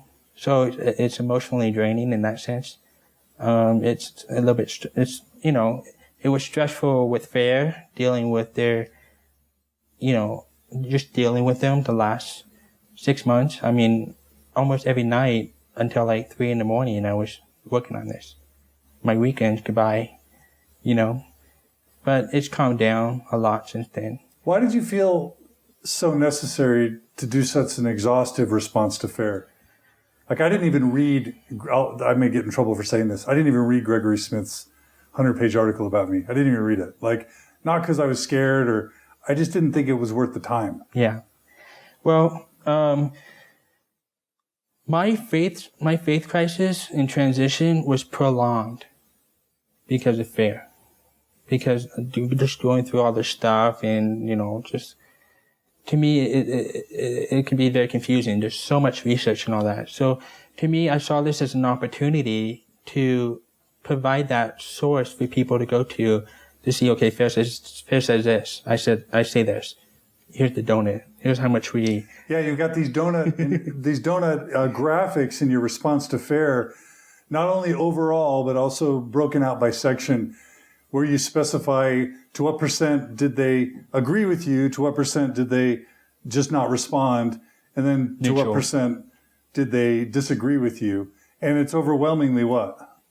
A lot of it is overwhelmingly neutral. So that's a lot of people, when they see FAIR's answers or response, they think, well, they're on top of it, but they're not. Like, they're not responding to most of the issues, and the ones that they are, it's about half agree, disagree. Like the Book of Abraham was a very interesting thing. Like, it was almost like FAIR was defending Egyptology more than they were Joseph Smith. So, to give you an example, the facsimile one with Abraham on the altar. So in the original CES letter, I stated that there's a mummy on the altar, and based on the stuff that they found in Egypt. Well, it was really Osiris, because his leg was up, so he wasn't dead. Okay. So that was a mistake on my part. So FAIR was like, well, look, it's not a mummy, it's Osiris. What's wrong with you, Jeremy? And then I'm like, well, it doesn't matter because it's not Abraham. You know what I mean? Yeah. So just weird stuff like that. Yeah. So, have they responded to your response? No. To their response? They changed their answers. They removed some of the stuff that they had before. So your debunking of their debunking caused them to revise retreat. their website. Yeah. But that's fine. To me, I'm still going to leave my stuff on, and the answer they're giving, it speaks on its own. I just trust people that they can critical think and look at it themselves. So. Yeah, and what I hear you saying is that if a major technique of FAIR is to create complexity and confusion, so that people just go, oh, it's too confusing, I better just believe because they're smart people anyway. Yeah, and you felt the need to then respond to that fear, uncertainty, and doubt by addressing it very meticulously so that you wouldn't let them get away with that tactic. Yeah, I mean, really, has the gospel of Jesus Christ become so complicated that you have to read all these scholarly books, and just under the right condition, under the right apologist, or, you know what I mean? Like, to me, the gospel used to be the pure and simple. It was just pure and simple. Now it just seems to have changed into this weird, you got to read enough scholarly books to understand what really happened, and, it begs the question of what kind of mess is this really God's plan? Is this really, God's church, to where it's so confusing and complex that we have to, figure out what happened in the 1830s and 1840s in order to get it. Yeah. The other thing is the appeal to authority fallacy, which is basically, well, there's smarter guys that have known these issues and they're still in. Well, I mean, there's Mormon intellectuals that are still, Muslim intellectuals that know the problems, and there's still Muslims. There's Catholic intellectuals that are still Catholics. It doesn't mean anything. Every religion has their intellectual. And the other key thing that a lot of true believing, or chapel Mormons, as I call them, don't realize is that these guys don't have the same testimony that the chapel Mormons do.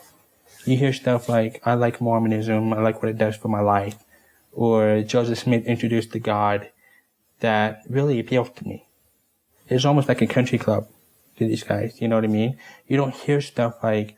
You're referring to like Richard Bushman's testimony where he says, I'm Mormon because of the type of person it makes me. Yeah, I like it's the way of life. I like, you know what I mean?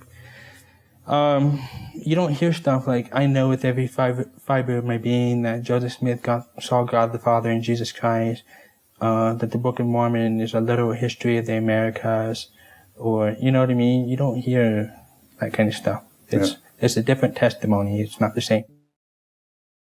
All right, now I'm going to go into the rapid firing round where I'm going to ask a bunch of just questions, brief answers if you can. Okay. It will expand where we need to. How much money have you made off of Letter to the CES Director? About $1,000. $1,000? Yeah, not very much. Just people donating? People donating. Do you want donations? The donations are mainly there to maintain the website. I'm not going to make $1 million off of this. Okay. It was never about money to me. It was about families. And so if people want to support you, do you want support? Well, I'm not going to turn them down. Okay. But there's a donation button on my website. So. Okay. Why didn't you just make a book and paper book, print, publish it as a book? I look at my document as a living document. I like to add stuff to it. So, for example, I added the late war and the first Napoleon stuff fairly recently because those are newer developments. Yeah. I couldn't have added them in April 2013. Yeah. So to me, in 21st century, it's just when you put a book, when you publish a book, it becomes static and almost old within a few years. I just like the living aspect of it. Somebody mentioned a movie. Are you looking at making it into a movie? Somebody threw out the idea of making a movie on Reddit, and at first I was like, whatever. I wasn't really interested. But somebody did a trailer, which is the trailer on my website now. And after I saw that trailer, I was like, wow, that's cool. So we started a little group of, really talented professionals. Andrew James was one of them. And Brother Jake, his hilarious YouTube videos. He was another one. And a few others. But after a while, just the exhaustion from dealing with fear and just the desire to kind of move on with my life, I just kind of abandoned it. I don't know. It's really a considerable amount of work, and I don't have the desire to do it. So no movie for now. No. So do you have any idea how many people have downloaded the letter? How many downloads by now? Any idea? I can't give an exact amount because the letter was hosted on Mormon Think and a few other websites for a long time, months. And then the other aspect of people, family members or friends attaching the PDF to email. And sharing it. Yeah. But I'm fairly certain that it's well over 100,000 downloads. Okay. Or shares, are you saying? Or is that just downloads, not shares? Well, downloads and shares and stuff. 100,000. Like over 100,000. That's starting to reach critical mass, I'd say. Well, it's accelerating. My visits every month is accelerating on my website. Right now I'm getting, on average, anywhere from 15 to 20,000 visitors on my website. It's just increasing every month. And I'm noticing a lot more, it's not just looking at the visits on my website, but also the emails that I'm getting, the type of emails. Mm-hmm. I'm getting a lot more people that were true believing Mormons yesterday, a week ago, 2 weeks ago, that are now starting to, discover all these different facts. Well, the church is releasing all these new essays. What do you think about the essays, and are they going to help? Overall, I think they're a good step. It's a step in the right direction in terms of more transparency and openness. I'll take it, but I wish that it was more. A lot of Chapel Mormons have no idea about the essays, so I wish they would put it in the inside, maybe talk about it in general conference. Just be more advertise it more instead of kind of hiding it in the gospel topics part of the website. The crazy part of that is a lot of the people I'm speaking with who have experienced a faith crisis in 2013 and 2014 are mentioning the essays as contributing factors to their ultimate loss of faith. Are you hearing that too? Yeah, I'm hearing a lot more people talking about the race and the priesthood essay. Yeah. That's a major one. Yeah. Yeah, so there's a part in the race and the priesthood essay where they talk about we disavow the theories of, so basically 10 prophets from Brigham Young all the way to Harold B. Lee, it was their theories that the blacks can't have the priesthood. And it's not just the priesthood. Black families can't go to get sealed in the temple. That's a big thing. To me, that's a bigger issue than the priesthood thing. So that it was just their theories. They were just products of their time, but it wasn't back then. It was revelation. It was doctrine. And you mentioned in your CES letter, is it the 56, 58 First Presidency Statement that says what? 49. Sorry, yeah, I don't know the years, but what does it say? Yeah, the 49, they talked about it, and it was basically doctrine. And the brethren were asked in the late 60s, when the civil rights movement was really heating up, why not give the blacks the priesthood? And from what I've read in Michael Quinn's books, they had a discussion, and Harold B. Lee was one of the apostles that was pushing it. Not Harold B. Lee, Hubie Brown was one of the apostles pushing it for it, to remove the ban. But Harold B. Lee pushed against it. So the ban continued until Kimball shut up. Right. Many want to know about how your family has reacted to the letter. You sort of said you want to have a little bit of privacy around your family. Mm-hmm. So I don't want people to get frustrated that I didn't ask the question, but I also just want to let people know that you're receiving you're requesting some privacy there. So what are you comfortable saying about how family has reacted to this? They know I read the letter. I'm not sure if they read it. One family member I know has read at least, actually two family members I know have read it. They know about it. I'm not sure they know how big it has gotten, but when I stopped believing in the church, my dad, I had a conversation with my dad, and he basically said, whether you're in the church or you're out of the church, you're still my son, and you're still in this family. So, that's that kind of my family. It's the same with my grandpa. He knows I wrote the letter, obviously. He hasn't read it, and quite frankly, I hope he never reads it.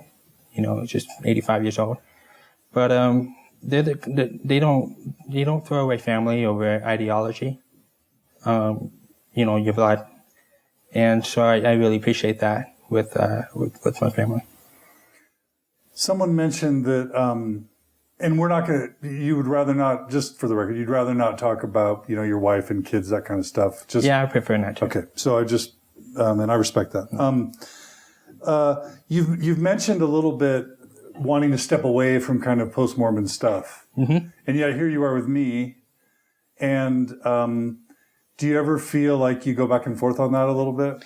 Well, when I stated, I did like a farewell in, the subreddit, ex-Mormon. It was more of the day-to-day, just looking at a forum here and there. I just wanted to, move away from that, focus on more important things. Not that it was unimportant. It's kind of like the hospital analogy. I'm sure you can relate with Mormon stories. A lot of people come in and they're using it as a recovery process, and then it gets to the point where they're ready to move on. Similar to me. So what I meant by that is to move away from the forums and that type of thing. But I'm still going to maintain the website. I'm still going to answer emails. And obviously I'm not going to say no to John DeLynn. What do you say? Somebody wrote, how do you explain all the intellectuals who still believe? We touched on this a little bit. So don't go the route of saying all religions have intellectuals that still believe. Any other thing you want to say about how you would explain a Richard Bushman or Terrell Gibbons? Yeah, just... or Fiona Gibbons or Claudia Bushman. They just, from my point of view, they look at religion differently than the Chapel Mormon. They don't see it as black and white. They see a lot of grays. They're much more flexible in things. And, I have major respect for Richard Bushman. He's an amazing scholar. His book has been pivotal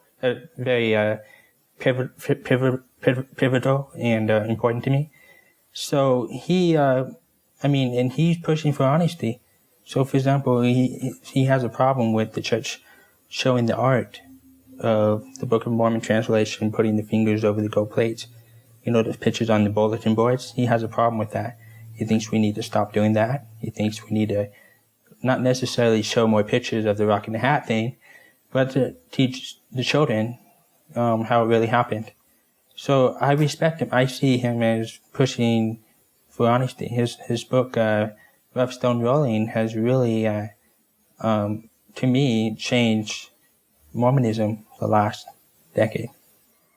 But how do you personally explain that they're still believers? Like, maybe if you tried a little harder, prayed a little harder, had the right perspective, you could be still in and enjoying all these things yourself. Like, certainly you don't know more than them.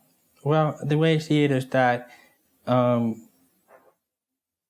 it's not just the problems. There has to be other factors. You have to feel like the church is a net benefit in your life. And it's just different personalities. Some people can afford to lead the church. Some people can't. Some people, to some people, it's a heavy price that they're not willing to pay. So some people, they might not worry too much about the doctrines and the history as they do about what the church does for them today. The home teaching, the elders quorum, the feeling of community in there, or the Relief Society, the feeling of community in there. So it's complicated. It's messy. There's no easy answer. Do you have any critique of sort of that middle way, New Order Mormon kind of approach? I don't judge them. Like I said, it's complicated. I don't know their family situation. I don't know their business situation.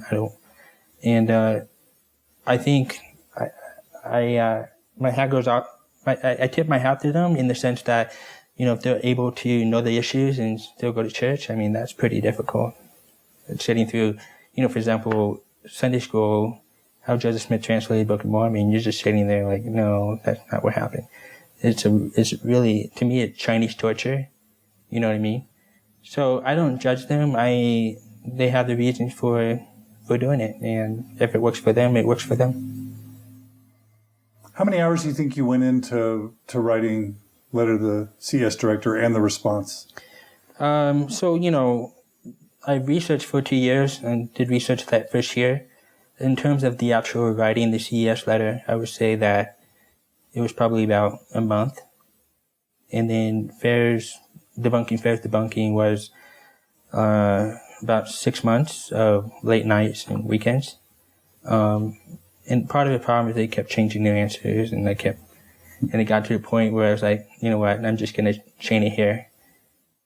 So, yeah, the Fair's debunking was really a tough one in terms of just the amount of work that was involved. And it's not like responding to an answer, it's explaining why it's a straw man, why this argument is a straw man, and giving a quick background and then answering the issue. So,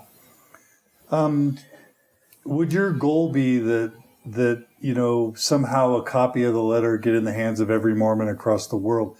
I saw in Reddit that someone, I think at LDS Business College, found a way to send your letter to like hundreds or maybe thousands of students there, and that you actually weren't thrilled about that. So talk a little bit about how you would or wouldn't want your letter to be used.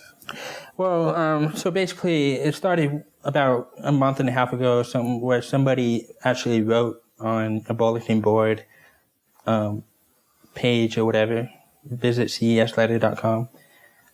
So basically I went on Reddit and, told everybody, look, there's a good way and there's a bad way to share this information. I have respect for other people's property. So I don't think it's a good idea to go on church property, on the bulletin boards, writing this stuff. I don't think it's a good idea. Now, the spamming to the LDS Business College, it was 1,000 students from what I understand. And I was surprised to find out that the Salt Lake Tribune actually, they wrote an article about it. I was like, wow, it's news, huh? Okay. So I do online marketing for a living. So I kind of frown on spam just from a career perspective as a professional. So I don't think spamming people is the right way to go. I don't approve of that way. There's a good way and there's a bad way of sharing the information. I think we just need to be more respectful in how we do it. And this goes with, grabbing the email addresses and names on the church's word directories. People are giving their contact information and their home addresses because they trust that information is going to be protected in the LDS word directory system. So I think it's a huge violation of just trust and respect to be going in there and grabbing all these email addresses and spamming the letter and stuff. But with that said, the letter is public domain and it's out on the internet, and I'm not naive to think that I can control how it's shared or distributed. So if, it's beyond my control, but my position is, it is my hope that we'll respect other people's property and privacy. So have you been disciplined by the church at all? You've been contacted by the church in any way? I haven't. I'm still a member on record. How do you explain that? 1993, so 20 years ago, they're excommunicating people like you. It's a different time. It's a different place. I think the church is realizing that. I don't know. I can speculate, but my bishop knows. I'm not hiding anything. I emailed it to him. He's a very nice guy. I like him a lot. I told him I'm not out to deconvert the ward or anything. I've never told anybody in the ward. My home teacher asked once, and he knows, but that's, he approached me on the subject. But I don't know. The only thing I can think of is I have a big microphone online, and, my letter's on Mormon Think, and the whole David Tree situation back in 2012, where, the church was going after him because he was an editor on MormonThink.com.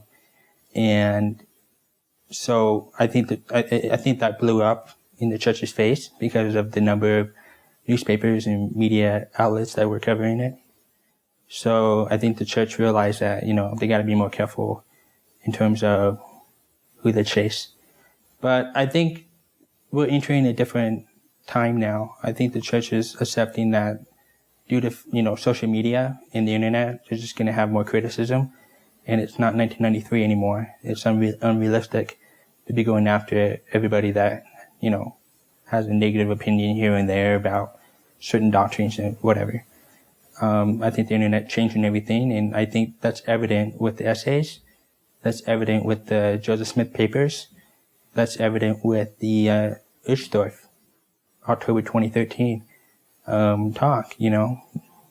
And I think times are changing. I think as the internet evolved, so does the situation. So, for example, in 2002, before Facebook and MySpace and all that, in order to find this information, you had to pull up a search engine and look it up. Now with social media, it's basically coming in the faces of true believing Mormons, whether they like it or not, or whether they're asking for it or not. A thing here and there. So I think it's creeping down. This information is creeping down to the ward and stake level. I've heard that my CES letter was a topic for a sacrament talk in Heber City, Utah. Older gentleman, I'm not sure who he was, a high councilman, I'm a mission president, I don't know. But he kind of mentioned my letter. He didn't mention it directly, but he mentioned it, the 77-page letter, and then he kind of goes over some of the issues and how a member can reconcile, can come to terms with it.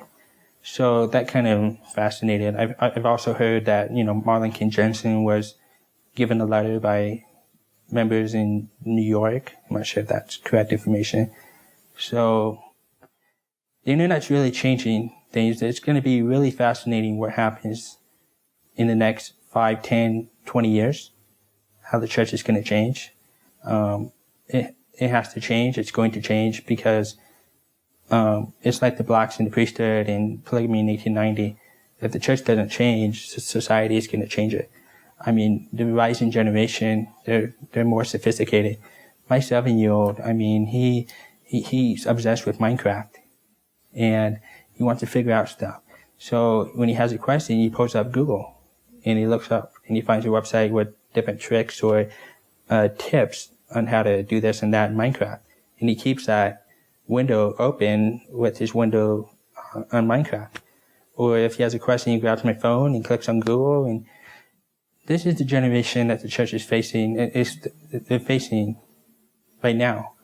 And I think the church realizes that with their essays. And I think the essays are causing more problems than they were expecting. Because I'm sure you can relate to this, but I'm hearing more and more people that are coming, their shelf broke after reading this essay or that essay. Yeah. So the $1 million question of speculation is: do the apostles? Do you think they know the issues that are in your letter? Some do. I'm not sure about all of them. And the reason why I say some do is Burkett Packer, he knows a lot of them. I mean, this is evident with his speech in the 1981 CES Symposium. All truths are not very useful. And he's basically telling the CES instructors to teach faithful history. So he knows that and he was kind of involved in the Mark Hoffman thing, not as much as Oaks in Holland, but so I think he knows a lot of it. And September 6th, right? Yeah, September 6th. And then, for example, Mick Honke, I think he knew a lot of it, especially when you look at the stuff that went on with Eugene England. Maxwell, in his book, Not My Will But Thine, he talks about the rock and the hat. So he knew how the Book of Mormon was really translated, but here he was looking at the church museum or or the magazines or the curriculum. He was seeing that the church was showing a different story than the rock and the hat. So he knew that something was up. Same with Nelson. He talked about the rock and the hat in 1993. And he knew all these years that how the church was presenting the Book of Mormon translation, not how it really happened. So that's kind of what my sense of things is. Do I think they're evil men? Or no, I don't. I think they're men that are trying to do the best they can. I think they're between a rock and a hard place. Or a stone in a hard place. Yeah, and so I don't know. I'm just happy I'm not an apostle. It is my hope that they'll continue to be transparent and that they'll continue that direction, and that they'll push harder and quickly. Be quick, do it quickly, because we're reaching.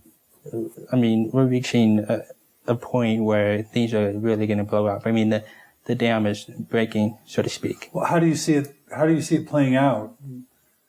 I know it's speculation, but I'm seeing something very interesting. I call them the Snufferites. Snufferites. Yeah. So Denver Snuffer, and I call them neo-fundamentalists, which they hate. Yeah, they're an interesting bunch, if I understand correctly. They basically accept or believe the foundational claims of the church. Joseph Smith. Joseph got it right. Yeah, before Nauvoo, and the Book of Mormon got it right. Yeah, but then the church right now is a corporation. It's apostate. It's really interesting, their point of view of things. I see them becoming more of a movement in the coming years, with the really strong, fanatical, or, very strong, McConkie, Joseph Fielding Smith type, Mormons.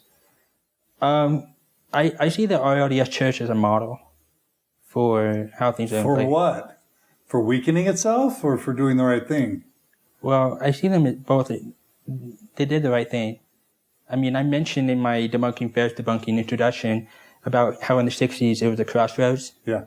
And the LDS Church took the road where they became more honest and transparent about Joseph Smith and the problem.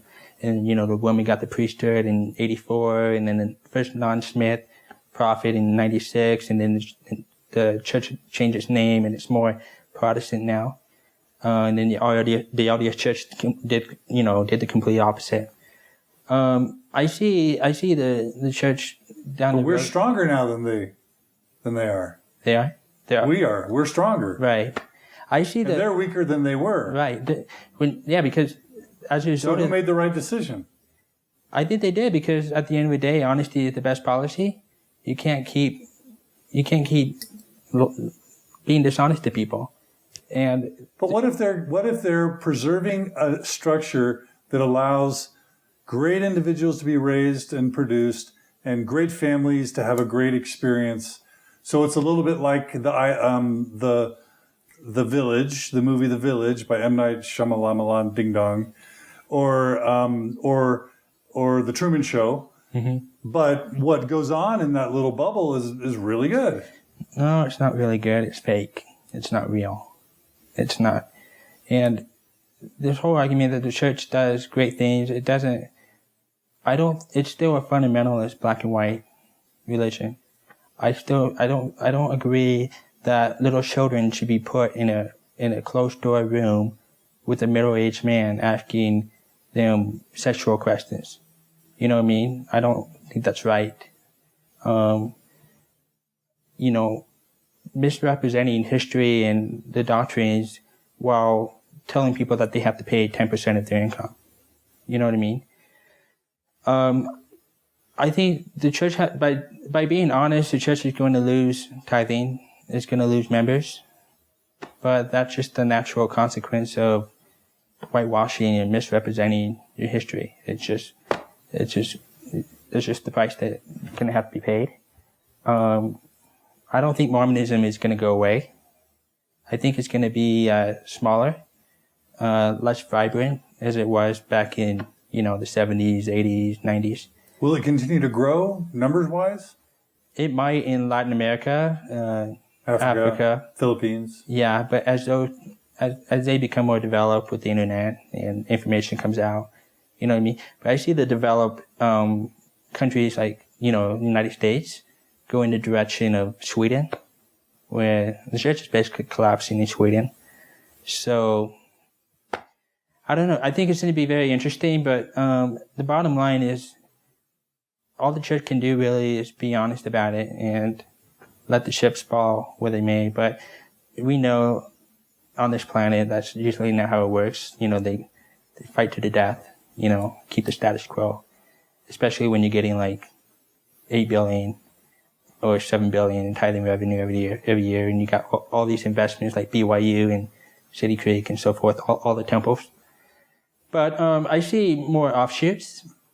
I see the Snufferites having their own offshoot. You know what I mean? What about some type of progressive, like Maybe. Reform Mormon movement? Yeah, I see that also being an offshoot. So, like I said, I don't have a crystal ball. I just think it's going to be very fascinating to watch the next 5, 10, 20 years. Many people want to know where you are now with spirituality. Do you believe in God? Do you believe in Jesus? Do you still have a testimony of something? And most importantly, are you happy now, or are you dark and loathsome now? I'm happy. I'm happy. In terms of my... Are you happier? I'm happier. How? How can that be? I don't have that. I'm not at war with myself. In Mormonism, you don't realize that you're at war with yourself. You're always told that you're broken, that you need to be fixed, that you need to keep repenting. You know, you don't do your home teaching 1 month and you just beat yourself up over that. You know, like you're always at war with yourself. The natural man is an enemy of God. I still live an LDS lifestyle. I don't drink or smoke. I don't take drugs. I don't go to the strip club. I don't have a porn problem. I don't, you know what I mean? I live that life because it works for me. I'm a family man. I'm not a college student. And life is hard enough, you know, without those problems, whatever. But, yeah, so just going back, in terms of spiritual, I'm still in the court with that. I'm still trying to figure things out with that. I'm basically I think right now I'm currently a deist humanist, meaning I believe that there's something more to this, that we call it higher power or higher force or whatever you want to call it. I don't know. Maybe there's reincarnation, or maybe we're in a computer simulation program or Matrix. I don't know. But I just think there's something more to all of this. I have a hard time believing in a God that intervenes into human affairs. So, you know, you've heard the term, the God of lost keys. God of the gaps. Yeah, so the God of lost keys is going to find my keys. He's going to bless my greasy pizza. And he's going to help me pass my SATs. But he's going to ignore the prayer of the kid that's getting molested, or the kids in Africa that are starving and getting hacked, or the kids in North Korea that are eating bark and grass. I mean, it just seems wrong. Something's wrong with that picture. And so I just have a hard time believing in God that intervenes, because if he can intervene for my greasy pizza, you know, to nourish and bless it, then, you know, why isn't he nourishing and blessing the kids in Africa and North Korea? I don't get it. Right. So in that sense, I'm kind of atheist. I don't believe in any religion or gods that I currently know of. If a gun was pointed to my head, if a gun was pointed to my head and I was forced to join a religion, I would probably join Buddhism. It just seems chilled. You don't hear of any Buddhist missionaries knocking on doors or Buddhist suicide bombers. They're just cool. And you know what I mean? Like, they just meditate. They're cool, you know? But I'm still trying to figure things out on that end. I think what's important is today. Love, compassion, being kind to each other. Like, we have this. We have each other. We can see it, you know, let's focus on, you know, humanity and moving the species forward. I get my spirituality, if you will, just during my faith crisis, during my faith transition. It was around the time when we landed the Mars rover on Mars. We landed a freaking car on another planet. And not only that, we used a sky crane to land the car on the other planet. And we not only landed a car on another planet, but we're driving that car around that planet. We're communicating with it. We're taking pictures with it. We're taking examples with it. It's amazing. I mean, we did that. We came out of the caves and we did that. Science is personal to me, my cochlear implants. Yeah, what if people were to say to you, that's the answer to that blessing you got from Wickman? No, I just... Why not? That's God's hand. That's doing a disservice to the people to the pioneers and the doctors and the medical researchers. So I know his name, Dr. William House. Back in the 60s, he's the inventor of cochlear implants. So back in the 60s, he had this idea of putting electricity in the human ear through the cochlea, which is a part of the inner ear. He was told by doctors, that's crazy. You can't do that. You're insane. Don't do that. The first implant that he implanted in an individual, that individual's body rejected the cochlear implant. It was a failure. And they really got on him. They're like, you can't do this. This is crazy. Just let it go. He didn't. He persisted. He pushed harder. He knew that he could make it happen. And because he did that, I can talk to you right now. And I'm thankful for him. For not giving up, for pushing. I hear every day because of science. I mean, I can hear, I go from not being able to hear a jetliner's engine, to putting my implants on and being able to hear, putting the spoon against the macaroni and cheese, or the tick-tock of the clock. It's just, my job, I wouldn't have my job without my implants to be able to talk on the phone. So it's just amazing. And not just that, but like Felix, he jumped out of a perfectly good capsule, 24 miles up in space. Remember Felix back in 2012? He jumped out of it. But what was really cool about it was the commander of that mission was a guy that was the record holder at the time. 60 years before that, he jumped out of a capsule at 19 miles. So that was his record. But here he was in 2012, 2013, whatever it was, he was helping this young man, Felix, to beat his own record. So the human spirit, that drive to become better, that drive to make progress, to alleviate the suffering of others, it inspires me. I get goosebumps thinking about it. I share Neil deGrasse Tyson's philosophy of learn something today that I didn't know yesterday, and to alleviate the suffering of others.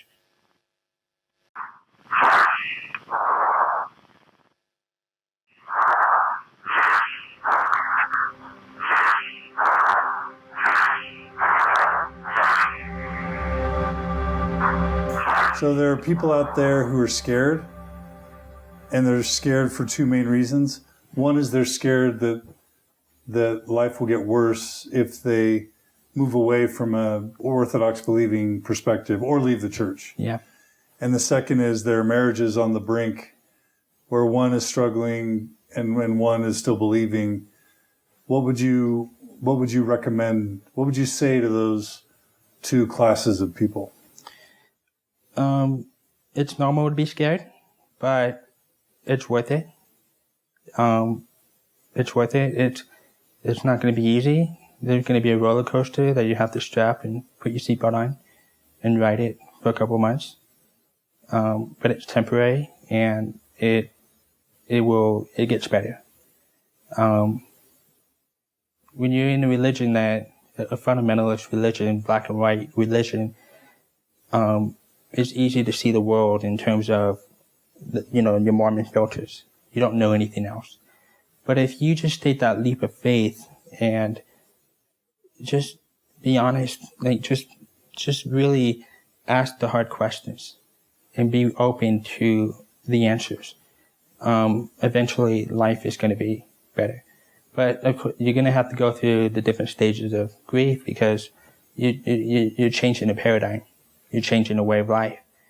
But you have to, in terms of family members, that's a sticky situation. If you have some family members that still believe, live and let live.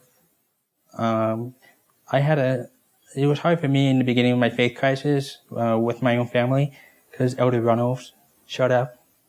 Gotta convert or deconvert these people. I have the truth now, and they're in the fraud, We got to save them. But over time, I've gotten rid of Elder Runnels, I think, in terms of sometimes the right thing is just live and it is the right thing to live and let live. And everybody's situation is different. In terms of how to present these issues to family members or how to explain to them why you left, it's probably best not to say, the church is a fraud. Joseph Smith was, a pedophile. Yeah. Even though I put that in my letter, but I think I have a good reason for putting it in. But you don't tell them that. You ask them questions. Say, this whole polyandry thing, Joseph Smith married other living men's wives. Fair confirms this. You can read about it here. What do you think about that? The gold plates were not used for the Book of Mormon translation. You can see this essay. What do you think about that? What are your thoughts? I mean, I'm confused because, the gold plates. The church is saying that the blacks in the priesthood, these men were just men, and the church now disavows the theories. And you can see the essay here. What do you think about that? How do you reconcile this with the revelation and doctrine in, the 20th century, 19th century, where the blacks couldn't have the priesthood because of the pre-existence or the curse of Cain? How do you reconcile this? So it's basically questions, not lecturing them and telling them that this is a fraud, this is a fraud, this is a fraud. So, final words for the audience. Just hang in there and just be honest with. Not be honest, but be willing to ask the hard questions and to be honest with yourself with those questions. Look at the church the same way that you would look at other religions. Because if you're going to be putting in all that time and effort and 10% of your income and, all that commitment, you owe it to yourself to test your testimony. Because I don't think you really have a true testimony until you're willing to test it, to look at the other side, the rest of the story. It gets better, and it's worth it. And I want to thank my readers for all their support and the emails that I've received. A lot of them have been very touching. I will try my best to get back to you on the emails. I'm sorry that I haven't responded to some of you. But thank you for your support, and it's been a crazy ride. So thank you. Well, excellent. Well, Jeremy Runnells, your story inspires me. So I see you as another modern day hero. I'm going to use that word again. I'll stand by it. You've helped a lot of people, and I just want to thank you for all your efforts. Thank you, John. The website is cesletter.com, I think, right? Yes. So check it out. Please also feel free to ask Jeremy any questions you have on mormonstories.org. We love that back and forth. So we hope that we'll get some good questions there. Thank you so much, everyone, for your support, for all you've done to make this possible, for those who've contributed or encouraged in some way, because all those things really make a difference and make this possible. So thanks for joining us on Mormon Stories. We will be following this up with some in-depth discussions between Brad Kramer and J. Nelson C. Wright, digging into a bit more detail on the letter, and we hope you enjoy that series as well. So thanks again, and Jeremy, thanks so much. Thank you.